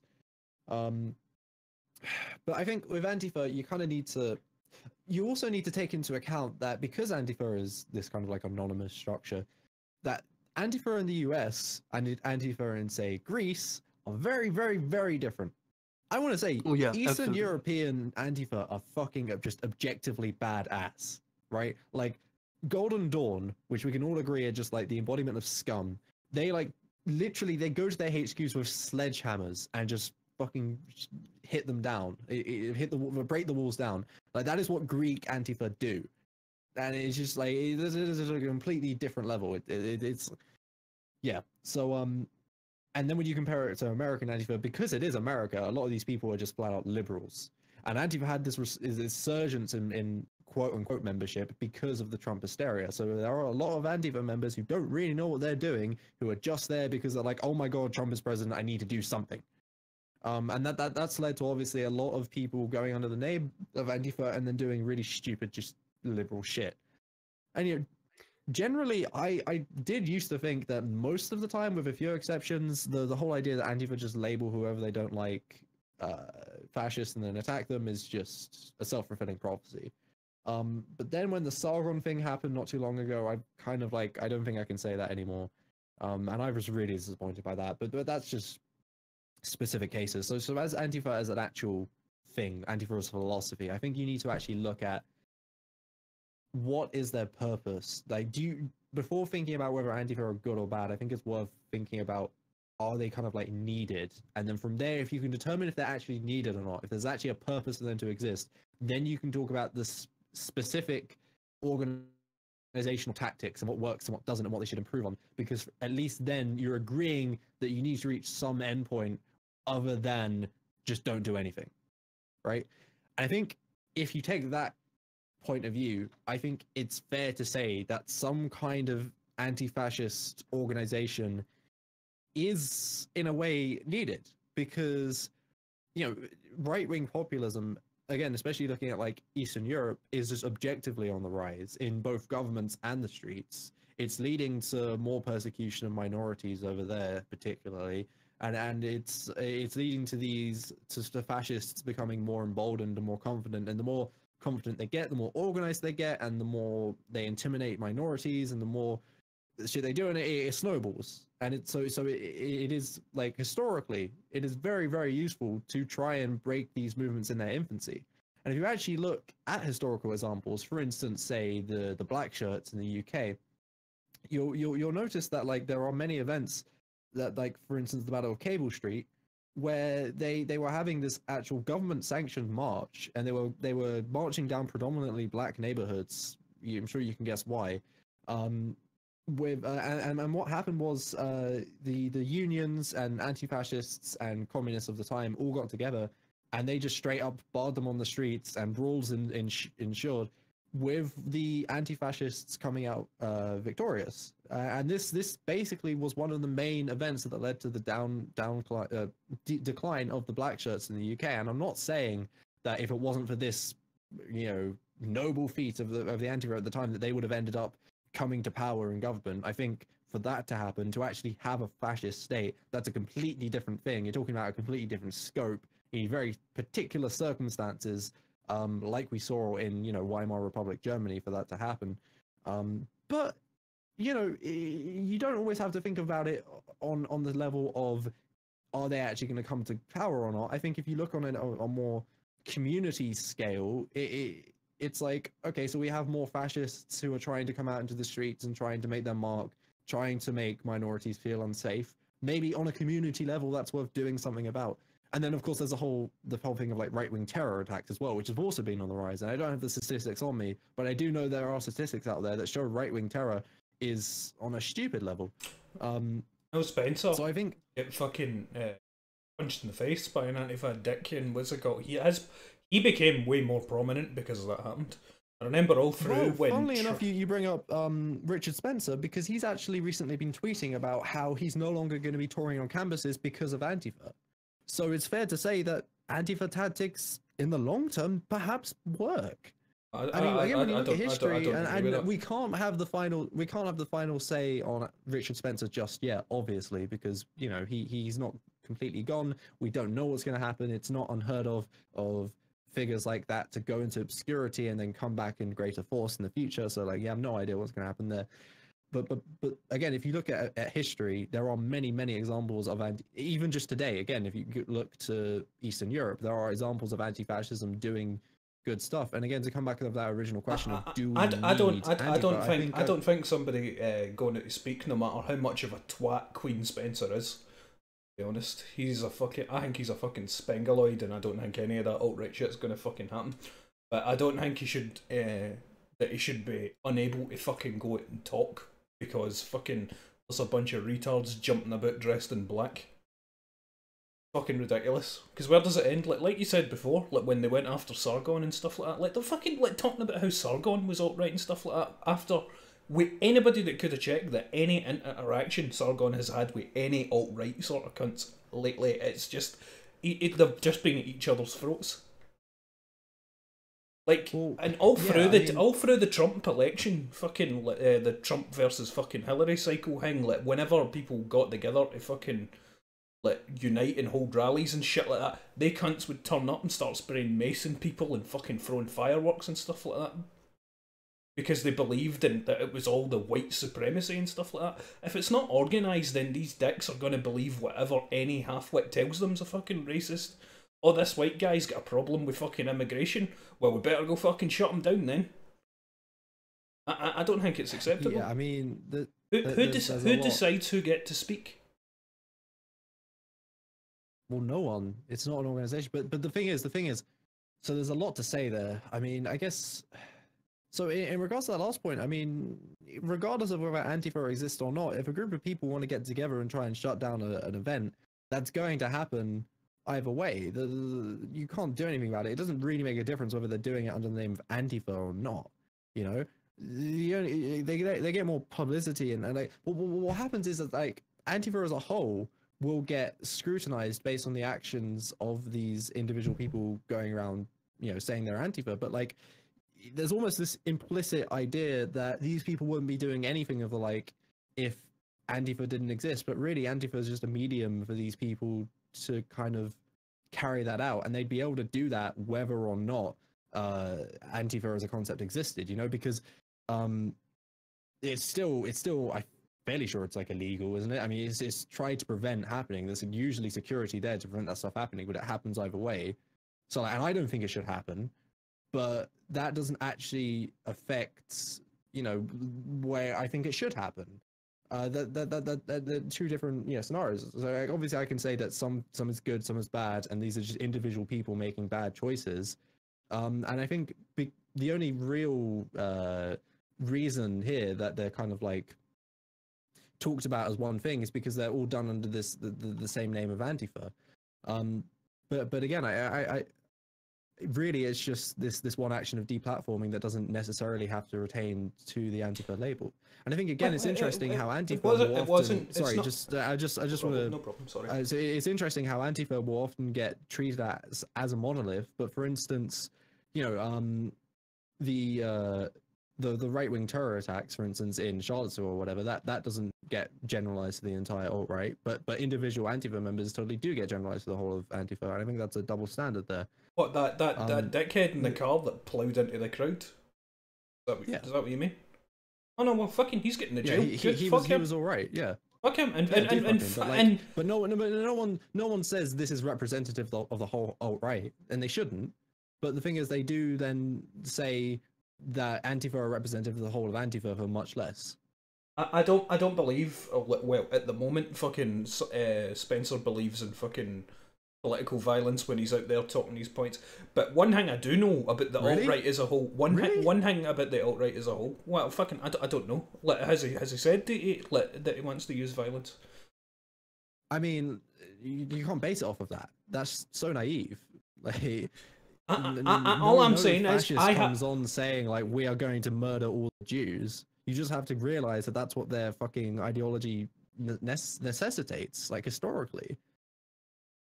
Yeah, and I don't. Like, taking these people by their face value, this just makes no sense. The one thing I took from Charlottesville about the alt-right, what was the main opinion people got for the alt-right other than the fucking fact that they all thought they were like murderous fucking terrorists and whatnot? Now, the other main thing that other people took from it was the fucking tiki torch shit, where they looked like a fucking joke.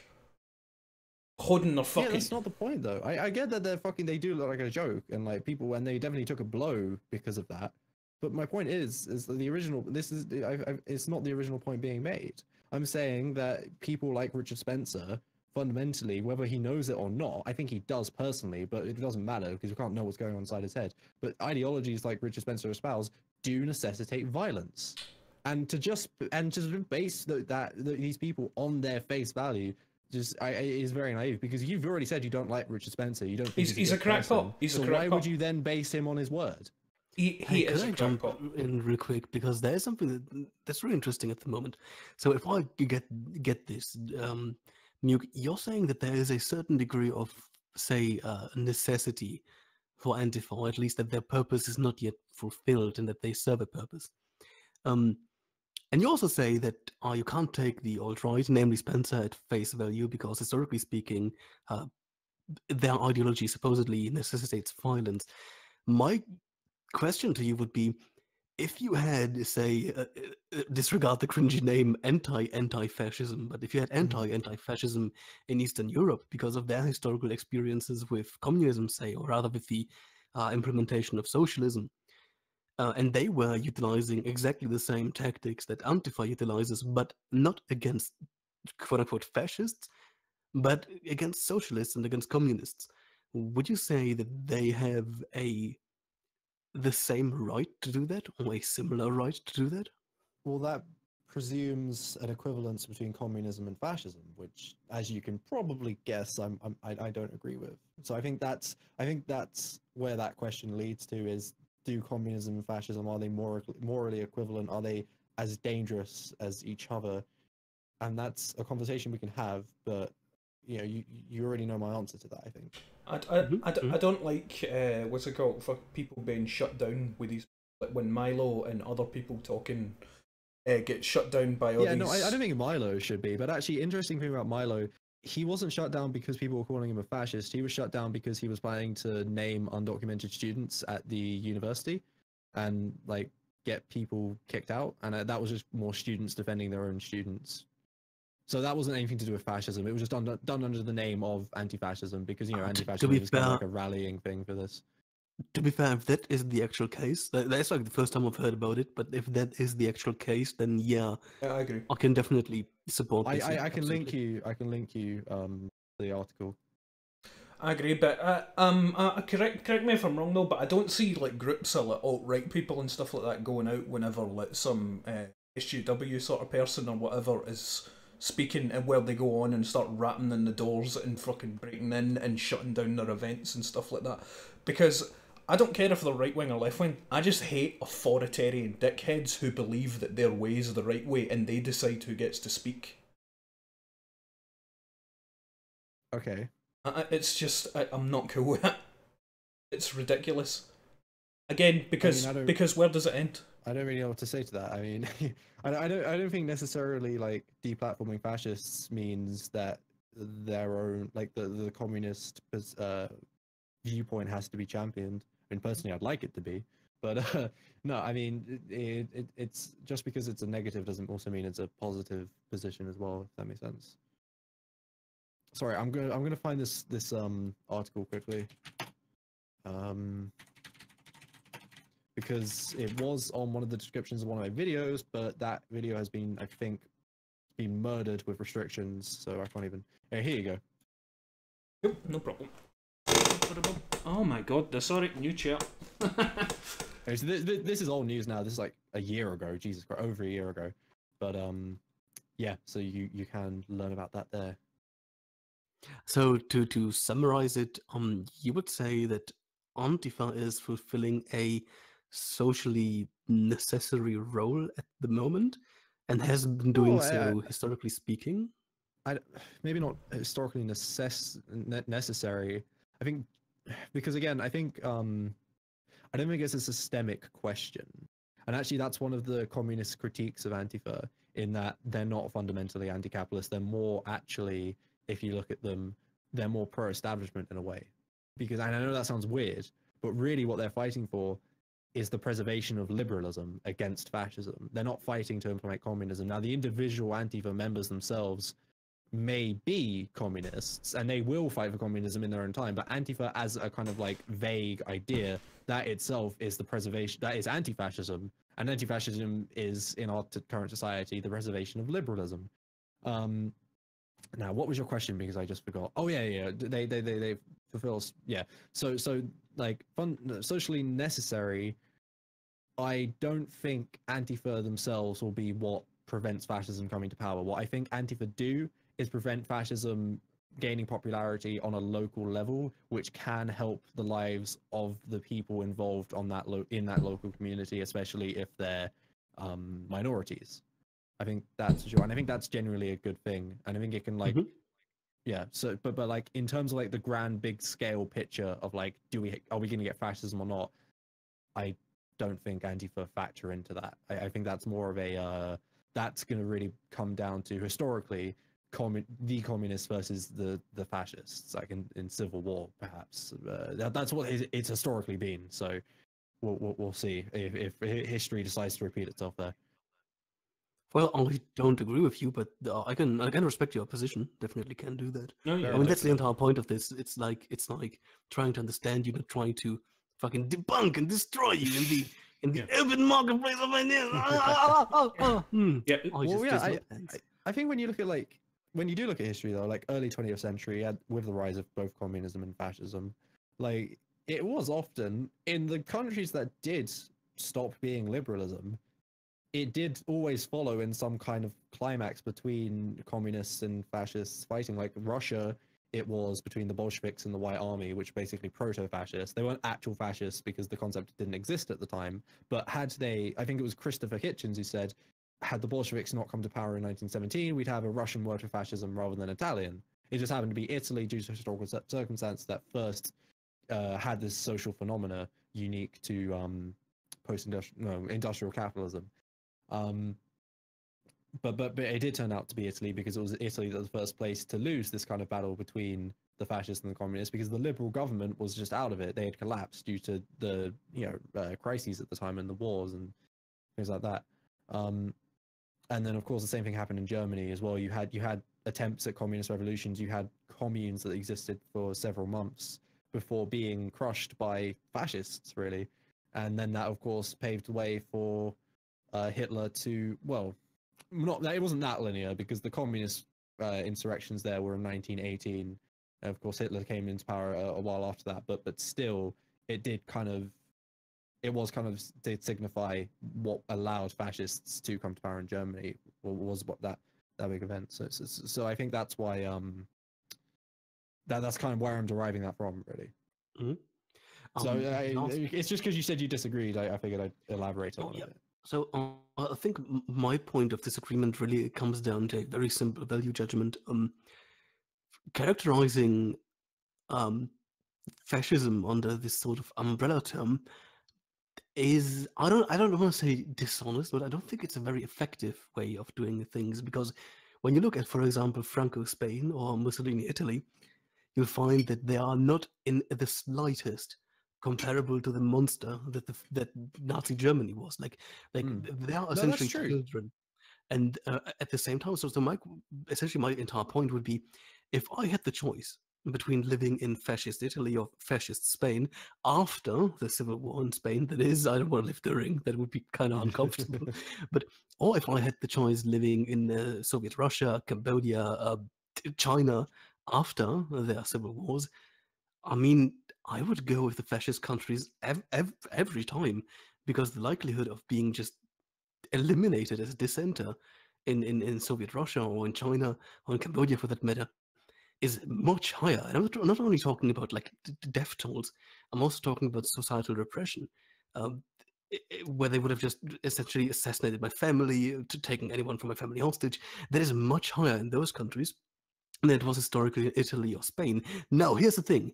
As soon as we put Germany into the equation, that changes things quite a bit. But if we only take those rather, I don't want to say peaceful, but largely not nearly as horrible fascist countries and compare them to the quote-unquote average communist country, there's a big difference in my opinion. Well, I have 2 points to make on that, actually. First off, I believe that you may be gravitating towards the fascist countries over the communist countries there, perhaps, and get ready for this, because you're a white male. I can't believe you. Oof. Oof. But no, I mean, think about it. If you were a minority, would you still be making that decision? I don't think so. Actually, I don't yes, think you'd want to live in a fascist state that's hunting down minorities. Would you want to be black in any fascist state? No. Wait. Here's the thing. I would have been considered a minority both in Italy and Spain. Really? Yes, absolutely. I am and a you still bisexual. stick to that decision then? Because surely you would have been, persecuted or beaten or lynched, or I don't fucking know. Okay. Like something bad would have happened. Surely. Lynchings in Italy were not that common. I mean, yes, there was a death toll. Maybe not lynching, but you get what I mean. Oh yeah, it would be super uncomfortable. But if I have the choice between being societally disenfranchised, okay, here's the thing. I'm not saying one is better than the other. I'm saying it's a difference between shit and slightly less horrible shit, right?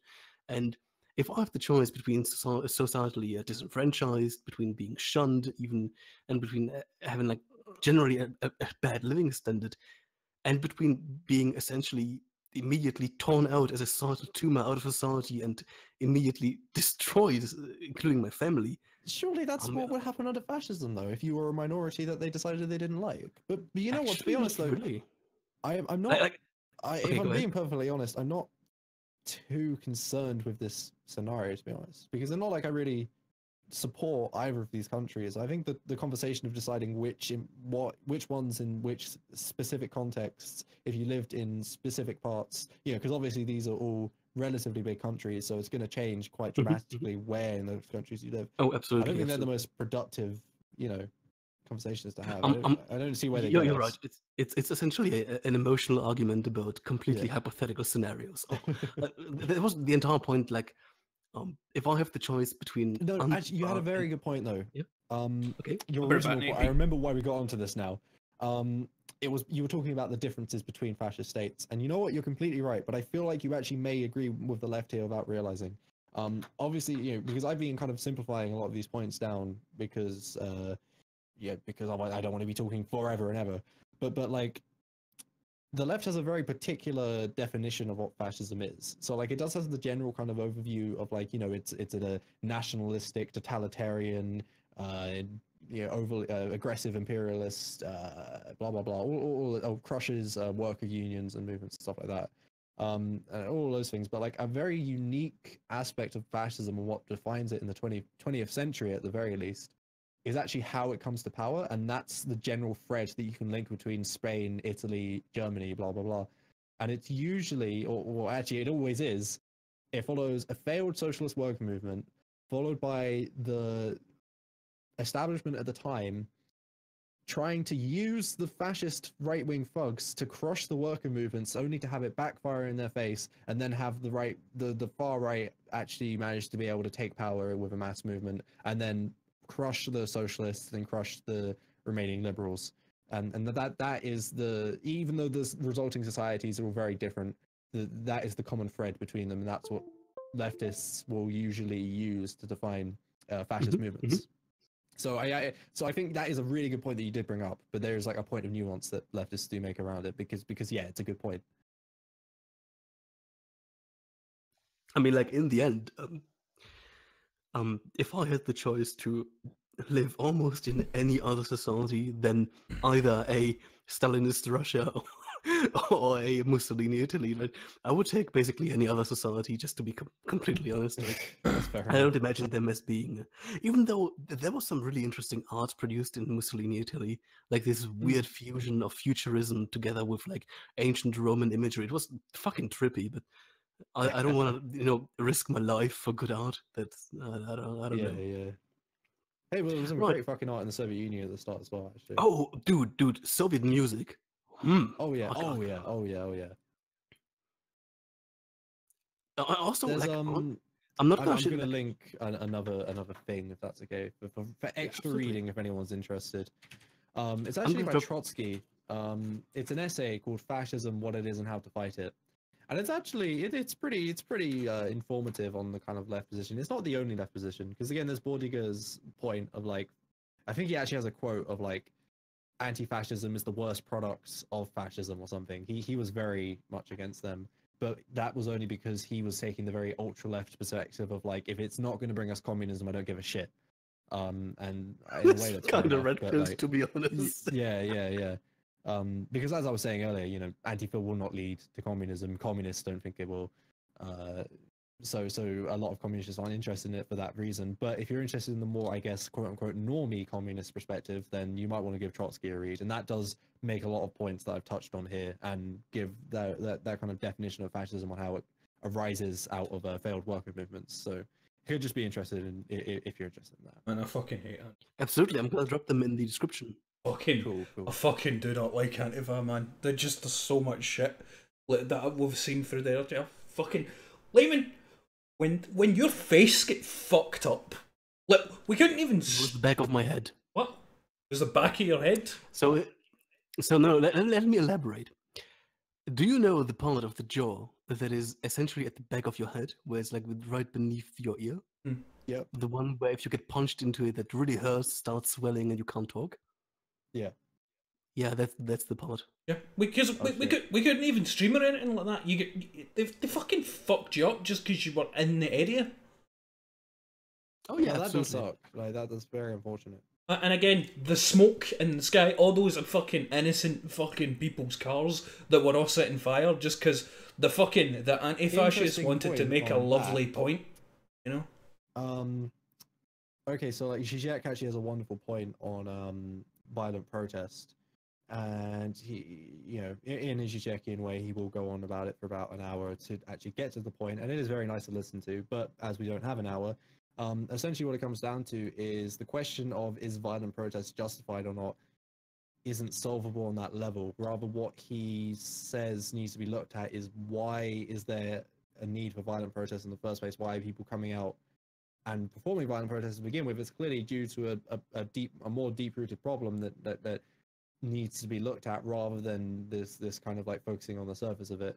He makes it much better than that. Actually, he has a nice example of like a father who sends his child to a predominantly black school to have the child come back eventually having been bullied and like beaten, and then it's like does the father, you know, pull him out of the school or keep him in for some kind of sense of kind of like social justice, because obviously the reason is because they are predominantly black. But then Zizek says like no, the problem just it can't be solved on that level. Fundamentally you have to look at why this is a problem to begin with, kind of thing. So I think yeah, so like violent protest, it's bad on an individual level. I will like not I will say to people if I see them personally, like don't do it. But like on a systemic level, it's a very different story. And I would recommend just like listening to Zizek's talks because they're very fun and interesting. So, yeah.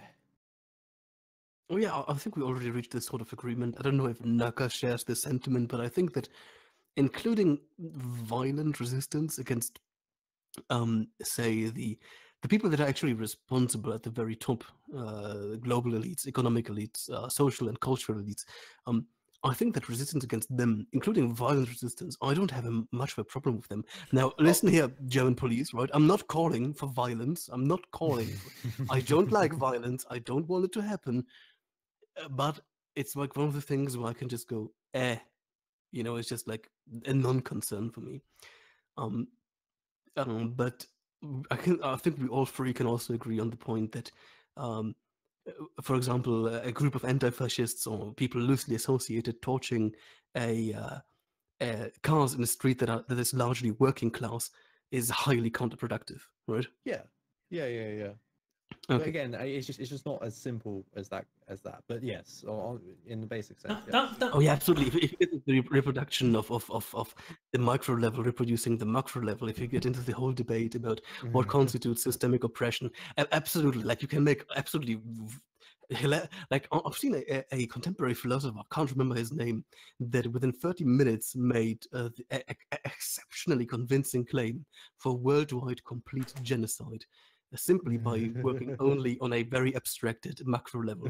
So yeah, absolutely, you can basically do anything on that level. But yeah, Really? yeah. I like to think of it as a I'm going to talk about this in my next video whenever the fuck that gets done. I finished my assignments now, so hopefully I can work on it. But the way I like to think about it is that viewing it on like the fundamentally individual scale is kind of like looking at a physical system, and I make this distinction because I'm a physics student.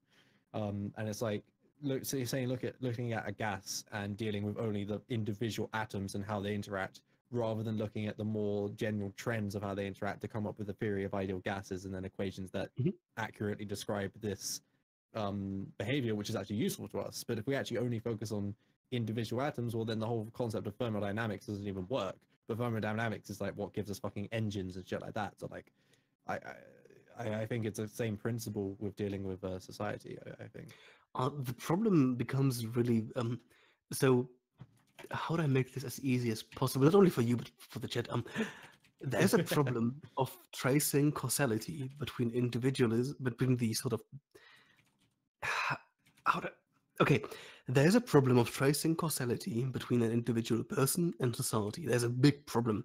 It is basically quote unquote impossible because there are so many distorting variables involved in such an analysis that you can't make a proper causal or even determinant link at all. You can make a correlation there, a very strong correlation, but saying that something is a certainly causal link between an individual and a societal trend, for example, that is largely impossible. Now, the main difference to physics is that you can very easily, not even, you technically, On a meso and macro level in physics, as long as you're keeping away from all the quantum nonsense, you can kind of easily trace a direct causality between various phenomena, because you can isolate them quite effectively compared to social phenomena. Because even if you say like, hey, you know what, let's look at something super simple, right? Let's look at individual attitudes of people towards, say, the father figure, and I don't know, a societal perception of prime ministers, for example. You are suddenly faced with tens of thousands, even tens of millions of variables that all might play into each other. And there's this one wonderful thing, and I'm going to just touch upon it real quick, which is called the macro fallacy. At least I call it the macro fallacy, a video in coming soon, wink, wink, where you have two cities, you have two groups of people, you have two political parties. The first city has 10% of Group A and 20% of votes for Party A. The second city has 20% people A and 40% of Party A. Looking at that, it makes total sense to say, hey, you know what? That is directly correlated, maybe even causally related to each other. But there's a fallacy, as long as you haven't actually looked into the causal relationship there and actually looked into the cities, because maybe this has nothing to do with the demographic makeup. Maybe it's the fucking water. Maybe it's the governmental structure. Maybe it's something completely different. And I think this entire tirade is just meant to say that establishing a causal relationship between the individual and society is one of the hardest things you can possibly do. You see, I totally get what you mean, and I do like that perspective. But it almost sounds like you're saying that these things can't be done. But surely they're like almost any social theory to exist, like Oh, absolutely. Marxism. So yeah, absolutely. But we're dealing with essentially we're talking about largely predictive validity here. It's no, that's true. Like, okay, I get the analogy between the physics and the social stuff doesn't totally make sense, but the point of it is to kind of like get people in the right mode of thinking, because a lot of people don't have any idea, like, you know. But so I think the point that, yeah, the isolated variables, yeah, that's a very good point. But of course, you know, that it still kind of is a problem in physics at the same time. But anyway, you know what? Let's talk about the philosophy of science for 3 hours. Yeah. Oh god, that we actually could is the thing. I'm not too good with that. I would admit defeat where it's due. Right, we dealt with what it's like to be a commie on YouTube. We dealt with Antifa. We've dealt with. I'm gonna pound through some super chats and try to figure out if there's something. For it, yeah. I wish I could do like a proper Andy accent or Andy voice, but I can't. So let's just pound the super chats, my dudes. Okay, where the fuck do I start? Right, Brian L. Dank, get a Star of David tattoo to fuck with them. I mean, honestly, it would be kind of funny if Dankula had a swastika on the back, so commies can beat him up from the back and Nazis from the front. That would be kind of hilarious. I would appreciate that. Hexagonal Lamb 02 asks, what is his opinion on the JQ, the Jewish question? Muke, what's your opinion on the Jewish question? Oh dear. What the fuck can you even say to that? Like, Jesus. Well, Marx didn't like the Jews. Wait, actually, Marx coined the term Jewish question. Jesus. I didn't know that, but I appreciate it. No, you did. You really did. I actually didn't. I knew that he really disliked, on several occasions, made a very interesting remarks against our Jewish countrymen, but I didn't know that he actually Marx coined was the phrase. incredibly racist. Like, I actually don't know if I could read it on stream, but I have an interesting quote in one of his letters to Engels. Go ahead, my dude. Let me find it. It's on my bookshelf. Because Zizek was talking about why Marx wasn't able to be put on the same pedestal as Lenin was, and he pointed to Marx's like rampant racism. Okay, this now I'm assuming rampant racism is okay if it's a quote. I hope it is. I hope woke Twitter isn't about to get on me. Um, Okay, woke um, Twitter, this is your chance. Please destroy Comrade Muke. Thank you.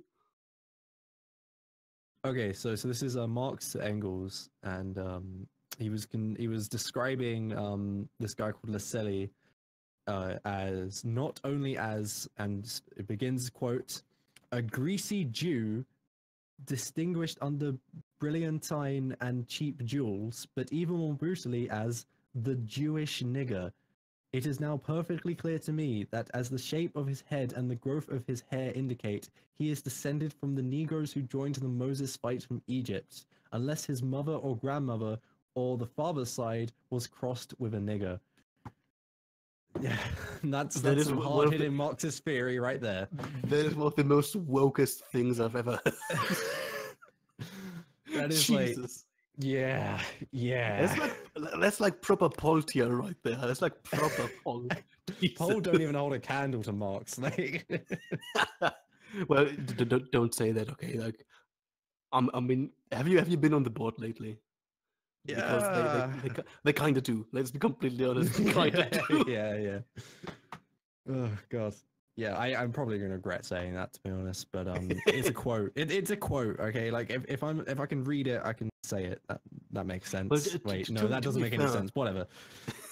To be fair, you're having a conversation with me, a well-known alt-right fascist slash Yes, communist yeah. advocate. So Yeah, you got I don't nothing to know. lose though. No one gives a shit what you say. With me, it's like I gotta watch myself. I don't know, man. Like I've been getting quite a bit of shit lately, to be honest. Oh really? Like Fair enough then. not to the degree that your commune does, and I like calling it commune. I can appreciate it, but it's I've it's been funny, getting yeah. I've been getting a bit of shit regarding both tone, conduct, content. But yeah, I'm an let's keep making money. I'm an anarcho mouth fascist. Well, to be honest, like if Mao was a monarchist, I would have followed him. To be honest, but I don't follow a dirty commie. So sorry. Brian Hess. Why couldn't the Congolese Congress pass any legislature? They couldn't get the numbers when they were asked for a show of hands. Ha ha. Fucking hate you. I what? It's a joke because they hacked each other's hands off. And it's funny, I suppose. Nicholas Evian, would you rather be shot or sliced up by a katana? While you answer these, I'm gonna go for a piss real quick. I'll be right back. Yeah, that's a good idea. Would you rather be shot or yeah? I choose the Mace of Molag Bal. The Mace of Molag Bal. End my Okay, life with the Mace of Molag Bal. Well, certainly, I think the katana because it like slices your soul on a like a quantum level, so it's much faster. Okay, so here's the thing. What if I slash you with a katana and then I put the blade in the sheath, but I don't put it down all the way? Are you just stuck there in eternal soul torment? I think I am basically stuck in a sort of Schrodinger's cat state, like of quantum uncertainty. Like I don't know if I'm dead or still alive. That's fucking Because as we all know, you only die if you like properly click in the katana into the sheath. fucking Scrodingy's dead, Christ. Pragmatic culture. Would you consider the writings of the Frankfurt School, Horkheimer, Adorno, Marcuse, neo-Marxist? If so, what's a good entry book for their views? I'm actually gonna. That's a point that we talked in private, me and Nuke about. And personally, yes, I would definitely call them neo-Marxist. I know that Nuke has a different opinion on that. Personally, Dialectics of Enlightenment. That's like the big sort of magnum opus of Horkheimer and Adorno. And to me personally, especially the chapter on culture industry is really interesting and sort of endemic about what neo-Marxism essentially is all about. So yeah, Dialectic of Enlightenment would be, from my opinion, a good starting point. And yes, neo-Marxist. But we'll wait for Muke because he has a hot take on that. And the last thing is by Mr. Pingus Power. Have you taken the Zweihänder pill yet, mateys? It's a tough pill to swallow. The Zweihänder pill was founded in 2017 by Sir Davis M.J. O'Reilly. Okay, so for those of you who don't know, O'Reilly is such a low level that he's currently making sword reviews, with shitty swords, and he has no idea how to cut. He's like a horrible martial artist. Like he's a fucking joke. And he sits there, rather stands there in trench coat and sunglasses I and have slices up returned. watermelons. Give me a second. I'm still finishing up on Davis MJ Aurini. Okay. And he's there slicing up watermelons and looking all edgy into the camera. So that's fucking hilarious. Here I come. If you haven't seen it yet, yo Naka, could you maybe like show the video of Davis doing the sword review? Could you find me? Yeah, Yeah, sure. definitely. While I go looking, Muke, that's a really interesting question, again by Pragmatic Culture. Would you consider the writings of the Frankfurt School, Horkheimer, Adorno, Marcuse, neo-Marxist? If so, what's a good entry book for their views? I already explained my position, and I know we disagree, so go ahead while I look for Davis' video. Well, it depends what you define as neo-Marxist. If you define it as being influenced by Marx, then a lot of shit is neo-Marxist. If you define it as what Peterson defines it as, which is a bunch of Marxists who decided communism was no longer marketable, so decided to change it up to critical theory and identity politics, then you're wrong. And I don't really know what else definitions there are. So, I mean, I would actually go as far to say the Frankfurt School were just almost regular Marxists that were just applying Marx to their context, which was doing what they could only really do, which was trying to then focus on the superstructure as attempts at the base, changing the base for revolution had failed. For at least for the foreseeable future for them, at least, because of course they can't just, as I've said before, decide to start another revolution. But it's not like people had at the time just decided communism was no longer cool, because as I already said previously in the stream, there were revolutions happening in Czechoslovakia and Hungary and many other places around the world in favor of communism, even against the USSR. So it's like, just it just doesn't make sense. And again, like the whole thing of Peterson oftentimes saying, oh, well, the workers were getting rich and that wasn't meant to happen. Like, fucking hell, that is explained in a less than 50 page pamphlet written by Marx that it is exactly what is meant to. I fucking hate Peterson. But yeah, I mean, in terms of intro books for them, I'm sorry, they are the most cryptic Marxist writers that exist. Really, would you say that? They're one of, yeah, definitely. They're like, if you want, like, their main work is dialectics of enlightenment, and to understand that, you're gonna have to understand Hegel pretty well. Really? You think so? Oh yeah. Well, dialectics of enlightenment is in the title. Like, like, it's literally applying dialectics to culture. Essentially, is what that book is. Definitely, but I think you can get a pretty decent lay person. I'm not gonna say layman, but lay person understanding of what they're talking about without any prior knowledge. Like especially the often cited chapter. Oh, yeah, absolutely. Like I think the often cited chapter on the culture industry, for example, is. You, as a complete layperson, you're able to fully understand it, in my opinion. Fair enough. Hey, I mean, maybe I'm thinking of other stuff then, but I do know that the Frankfurt School are notorious for being very cryptic in their writing. I mean, if we look like into some stuff by Adorno or Horkheimer alone, yeah, that shit is just fucking retarded. Sorry, yeah, exactly. Yeah. Did you see what I did there? I didn't use a slur because you're commie. Hey. You can appreciate does this start with a fucking Bible You get quote? a gold star. Does this start with a Bible start quote? before? Fucking quote for the Bible. I don't know. Luke might just fucking do Luke it. 22. Hey, so Muke, I've brought you the best meme of all time. Are you familiar with Davis Aurini? Of course I am. Do you know his sword review video? Yes, I do. Yes. Oh fucking hell, man! I thought I was going. Fuck. So Naka, just scroll into the video and just give me the gummies. Sure. You want me to put the sound on? Oh my god! Just put it in. What the fuck? What the fuck? It starts with a Bible quote. What the fuck? Oh god, I hope he reads it.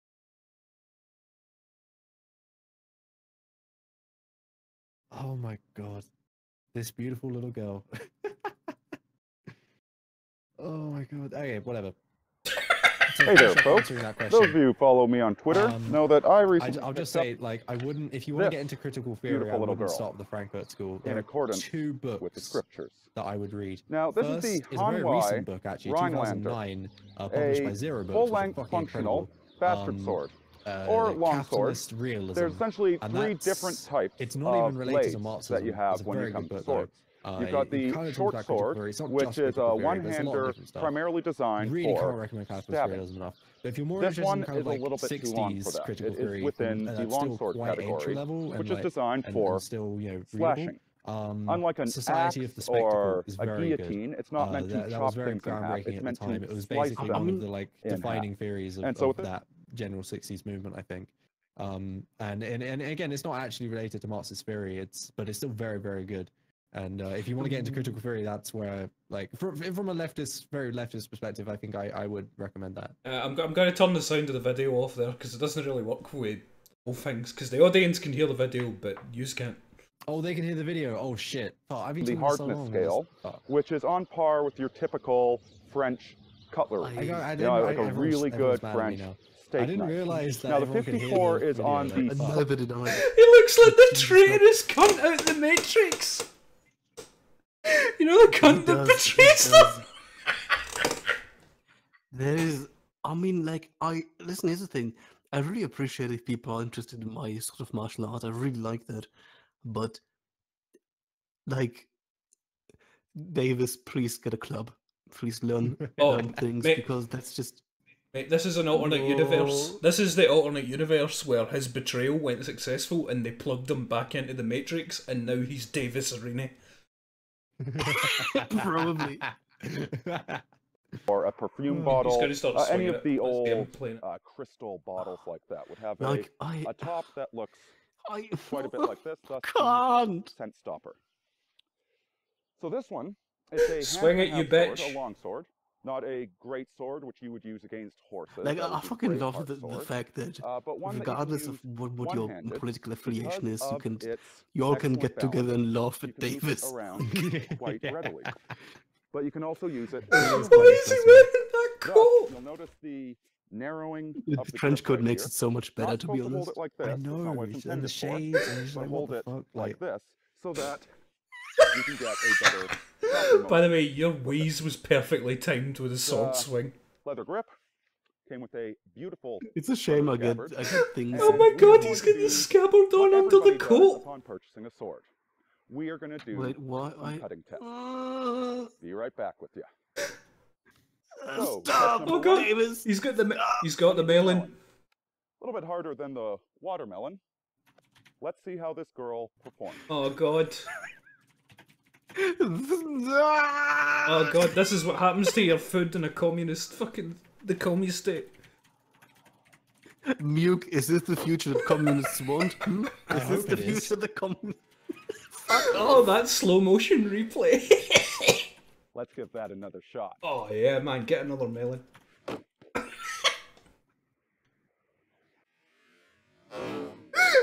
That retarded swing, he just fucking wraps it off the box. I would say that Okay. Now, okay, let's just leaves kill the thing. pretty well in let's swing. stop with the video, please. I can't handle this.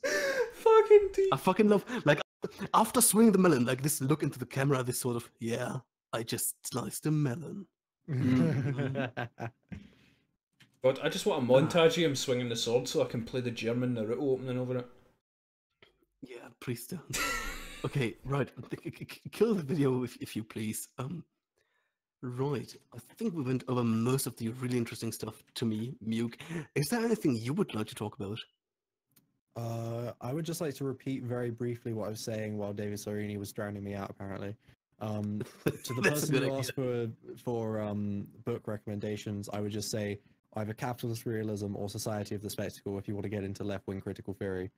Anyway, is there anything I would like to say? Fuck. I mean, that's your opinion to call me a fascist on my own channel and destroy me in the open marketplace of ideas. You should take it. I don't know. I mean, I don't even know what your fucking ideology is generally. Like, it's very you truly are the only the radical centrist. Like, I'm Or sorry, like the proper alt-centrist. term is thank you. Enlightened old centrism. No, because radical centrist is just like stupid neutral in D&D, you know. Like alt centrist is a bit Stupid more neutral. edgy. That's exactly yeah. what you play in Pathfinder, Layman. Stupid neutral. Stupid, Actually rather. true. That's, yeah. So here's the thing. I think the main difference between like the normal quote unquote centrist, what I try to embody is that if my data point toward me cutting off my dick is a good idea, I'm gonna do that. Like it's gonna suck, but if data tell me to, like this religious belief in data, I guess it's one of the things that really give me a boner, I suppose. Also, I love the yeah, I furious mean, typing in the background. I can appreciate that. sorry, yeah. I Oh got shit! that Is the clickety shit clackety. is the shitstorm already happening? Are people already telling you you're a horrible person? Are they? I don't know. I don't know. Like it sounds so furious. You're typing. It's like, no, guys, leave me alone. Oh, I'm just having a nice chat. no, I won't get shit. The thing is, like, this is a hot take right here, but it genuinely is because I'm a fucking white male that no one gives a shit if I talk to the right. But if someone like again ContraPoints who talks to you guys, then she gets shit. But me, I'm exercising my male privilege. I'm going to talk to whoever the fuck I like, and no one's going to bat an eyelid. So it's all good. The only thing I'm worried about is people finding out that I quoted Marx being racist. That is not good. That's not gonna slide well with your side, right? No, Your oh no. commun's not gonna like that. But to be honest, I think it's really important to acknowledge every facet of everything. And I'm Oh, certain yeah. that there is a context to understand Marx. I think that he too was essentially just a product of his time, definitely. Definitely, yeah. But that I think he was doesn't ahead of his change the time, fact. yeah. But that doesn't change the fact that he made those statements, and you have to Yes, acknowledge them. Yeah, definitely. Wish I had booze. No, because well, that was Zizek's entire point in including it, in that like this is why Marx wasn't put on the same pedestal as Lenin, because Lenin really was yeah, I really like Lenin, but like because of the like whole thing about it around him and Stalinism and stuff, he was really just made out to be not like amazing in Soviet Russia. Wow, well, yeah. I'm looking for a meme to make about Lenin, but I don't know. I think not gonna lie. I like his clothing style, but okay. Here's the thing: who's more fashionable? Okay, mid-aged Lenin or young Stalin? Or Davis Arena. Fuck off. Not an option. No, mid-age Lenin is fucking terrible. Like old age Lenin is pretty, like before the strokes, he's pretty good. But young Stalin, apparently that's not actually young Stalin. It's like someone from fucking One Direction or some shit. No, fuck off. Apparently, Fuck off. apparently. No. Fuck off. I don't believe you. You just know. I don't believe you. You're a fucking counter-revolutionary, my dude. Fuck off. Okay, right. No, but seriously, if there's anything that you would like to, for example, criticize about my content, about my conduct, that's, I think, a good opportunity for you to do that, if you feel like it. Yeah, I mean, fuck, I didn't really prepare anything, because obviously I was kind of the interviewee tonight, so like I haven't come up with any questions of my own. It's not even accurate questions, like... Yeah, I know. Roast me or something. I just I guess really the only thing is like, why the fuck are you're a centrist? Like, you know, read Marx. Like, Marx's labor theory of value is just correct. Like, why the fuck I are you can't not? believe you said like, this. Like, why are you not adhering to the glorious immortal science of the vanguard? I don't know, but like, yeah, I mean, really, my only like critique can be quite a general one of like, why the fuck are you not anti-capitalist? Yeah. Have I said that I'm pro-capitalist? Well, you can't really be like, you can't be anti-capitalist and not a socialist unless you're like a feudalist, but I doubt you are. Well, who knows? No, so I think if I may respond to that real quick, I think the main problem that I have with a Marxist worldview is the universality it claims. If you find the time, I would politely ask you to watch a certain part of my video called "My Beliefs and Biases," where I talk about the concept of universality, because there's this big problem where usually different people different cultures, different ethnicities, different even geographic locations will require different, or rather will prefer different forms of governance, saying that we can just apply Marxism to everything, everywhere, no problem, is a bit naive because you also have to consider what people are willing to accept. Um, if you like, to put it like really, really sort of poignant, I made the claim in the video that one country may thrive under fascism, another country under socialism. So I'm not really opposed to any sort of Marxism or any sort of fascism. It just really depends on the country, on the context, and it all should be, in my opinion, governed by a sort of uh, principle of peace. I don't want to use the term non-aggression principle because it's kind of tainted, but by principle of peace, uh, I like local governance. I like governance that people enjoy, and I think that's far more important that you create a form of governance where people are happy under and where they thrive under, instead of trying to force a theoretical framework down their throats. If that makes any sense to you. Well, yeah, it does make sense. But what I find weird is that's funnily enough a more Marxist take to have. I genuinely feel like you have some very fundamental misunderstandings about the concept of Marxism, and that it's not just because the whole point is that Marx says is that he doesn't want to talk about the specifics of socialism because it's going to be completely different depending on where in the world and when it takes up, and it's going to be organic. And the main point is that it's going to make sense to the people at the time. The whole point is that socialism will just make sense, and that's why people will do it, not because everyone just decides it's right and then just rationally goes and do that. It's because of the conditions that they're faced with. Socialism will make sense, but then the specifics of how that socialism actually functions as a society again makes sense at the context of the time, which is why Marx never spoke in detail about that stuff. So it's like I feel like that almost is a Marxist position to have, but you're using it as an argument against why for why you're not a Marxist, which I find very weird.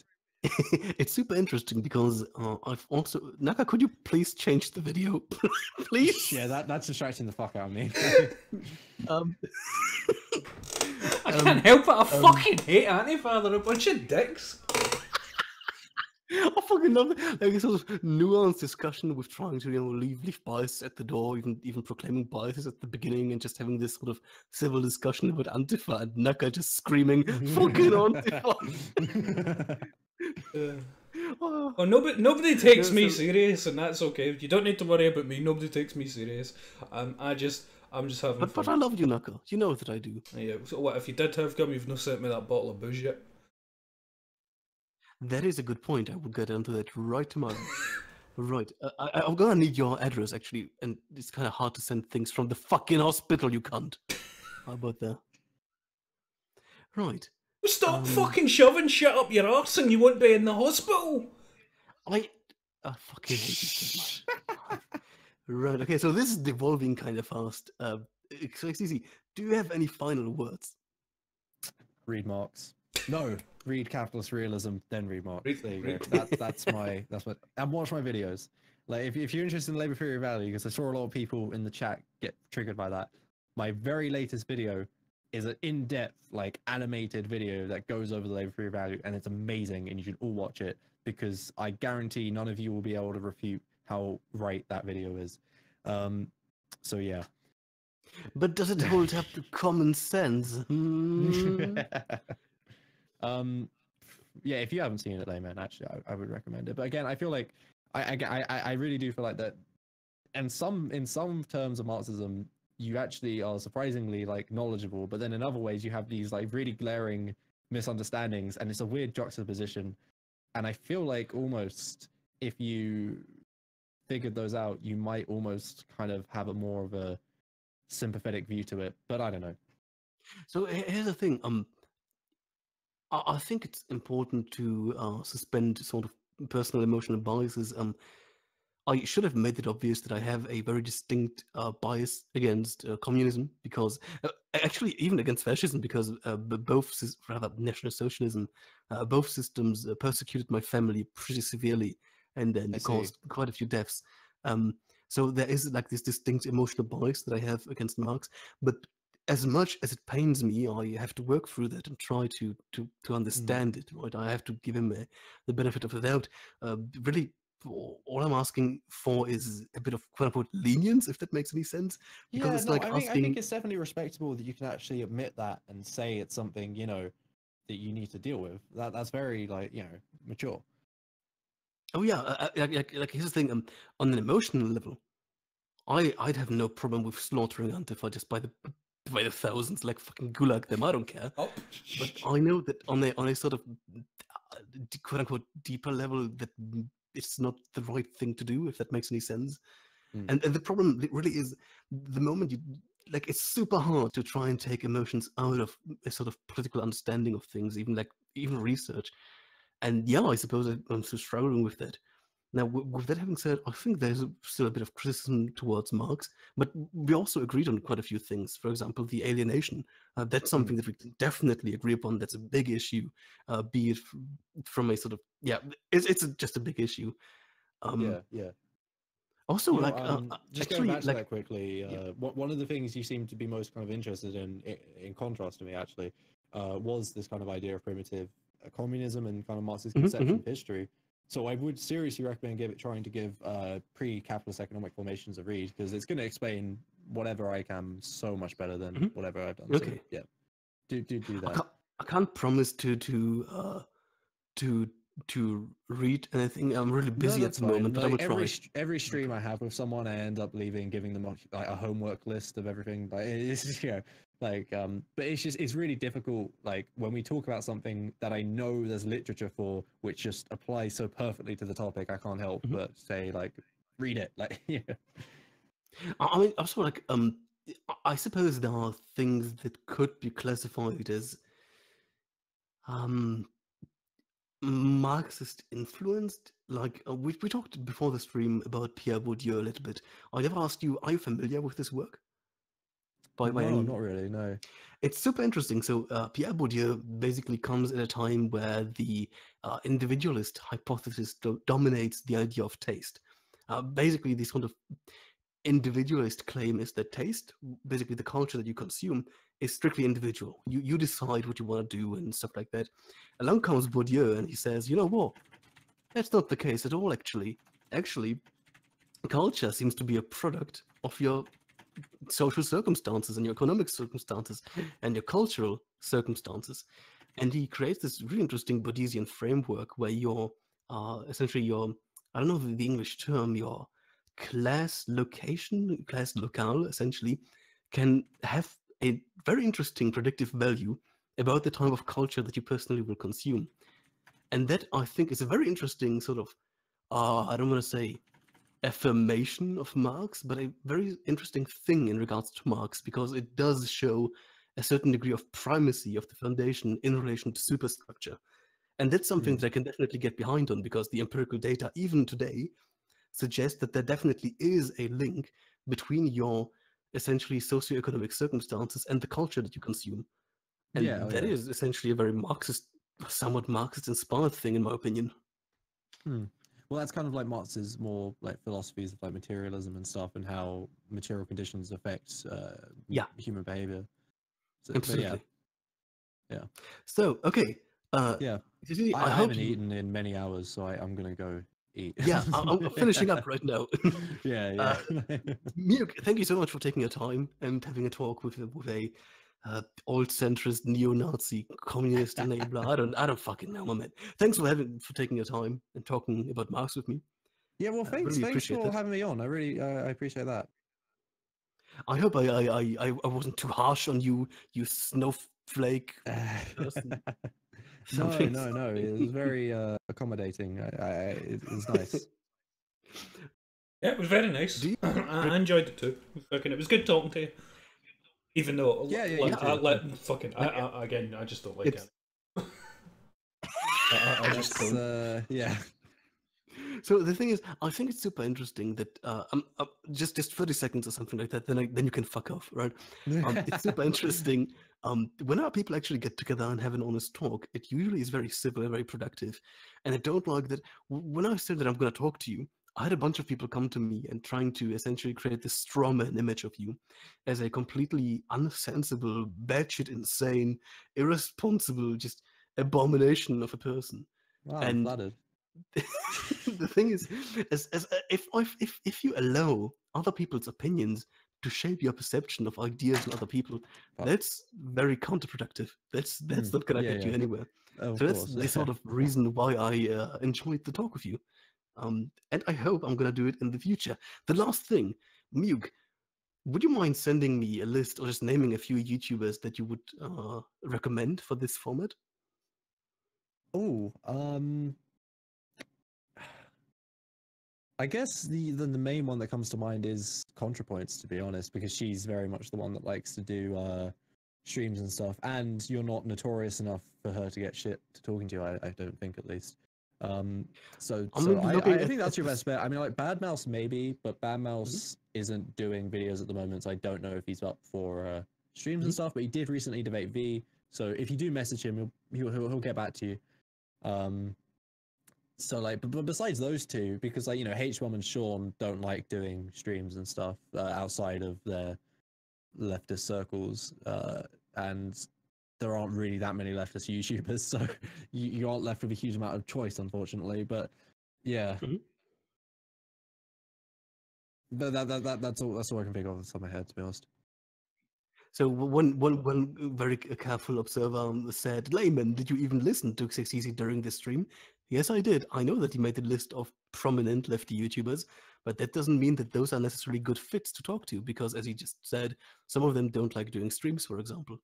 And that's something that I've heard sort of, yeah, kind of often. So yeah, thanks for the recommendations. Yeah. I already do have a sort of list. I'm gonna add Bad Mouse to it. Um, oh no, Bad Mouse. Who I is on gotta, your list then? I'd rather not disclose because some of them are kind of Oh, spicy. Oh, do Kevin oh, Logan. okay. Oh, get Kevin Logan. King Potato is fucking great. Sure, I mean, yeah, if Kevin Logan is fun, definitely. Oh, mate, I bet you me and him Okay. would go at I it. don't really know him at all. I So bet me and him would Right, go so at it. I bet you it would go Might at the shut up, Naka, the commie is starving, okay? The commie is starving. We gotta Muke, thanks for being here again. I hope we can talk sometimes in the future. And if you yeah, ever I feel know. I would love like that. responding to any of my videos and just bring a Marxist perspective to the field, I definitely welcome you, even though your ideology killed a good chunk of my family. That's okay. I'll deal with that. Wonderful. Yeah, that's great. I will take you up on that for sure. So, yeah. All right. No, thanks again for having me on, and I'll see you around. Bye, buddy. Bye. Wanting to say anything else, or are we killing it though? I'm trying to kill the stream right now, but I can't find the button. This one. How do I stop the stream? There's no button. See, fucking. There it is. That's the button. That's good. By the way, the reason why Layman's been in hospital is because he's got HIV. Thank you, Naka. I really appreciate you sharing private data with people. Right, so I- thank you for tuning in, everyone. Babylon Prevails. Hit me up on Twitter, something like that. Wait a minute. No. Wait, give me a second. Before I go, there are two last super chats. Psychotic Cognition 100. Does UK Antifa have any plans on stopping the grooming gangs in the UK? From my personal experience, no. And the last one is First of the Outcast. Well, this has been a good stream, Layman. I apologize for being a pest this stream. Naka, I love you. And Xexizy, as someone who disagrees, it is soothing to hear socialists speak with reason. Don't So, yeah. don't love me too much. How do you think Layman get HIV in the first place? That's a good argument. Okay, thanks for tuning in. I hope you enjoyed this format. There will be more coming soon. Babylon Prevails, yada yada. Mussolini did nothing wrong.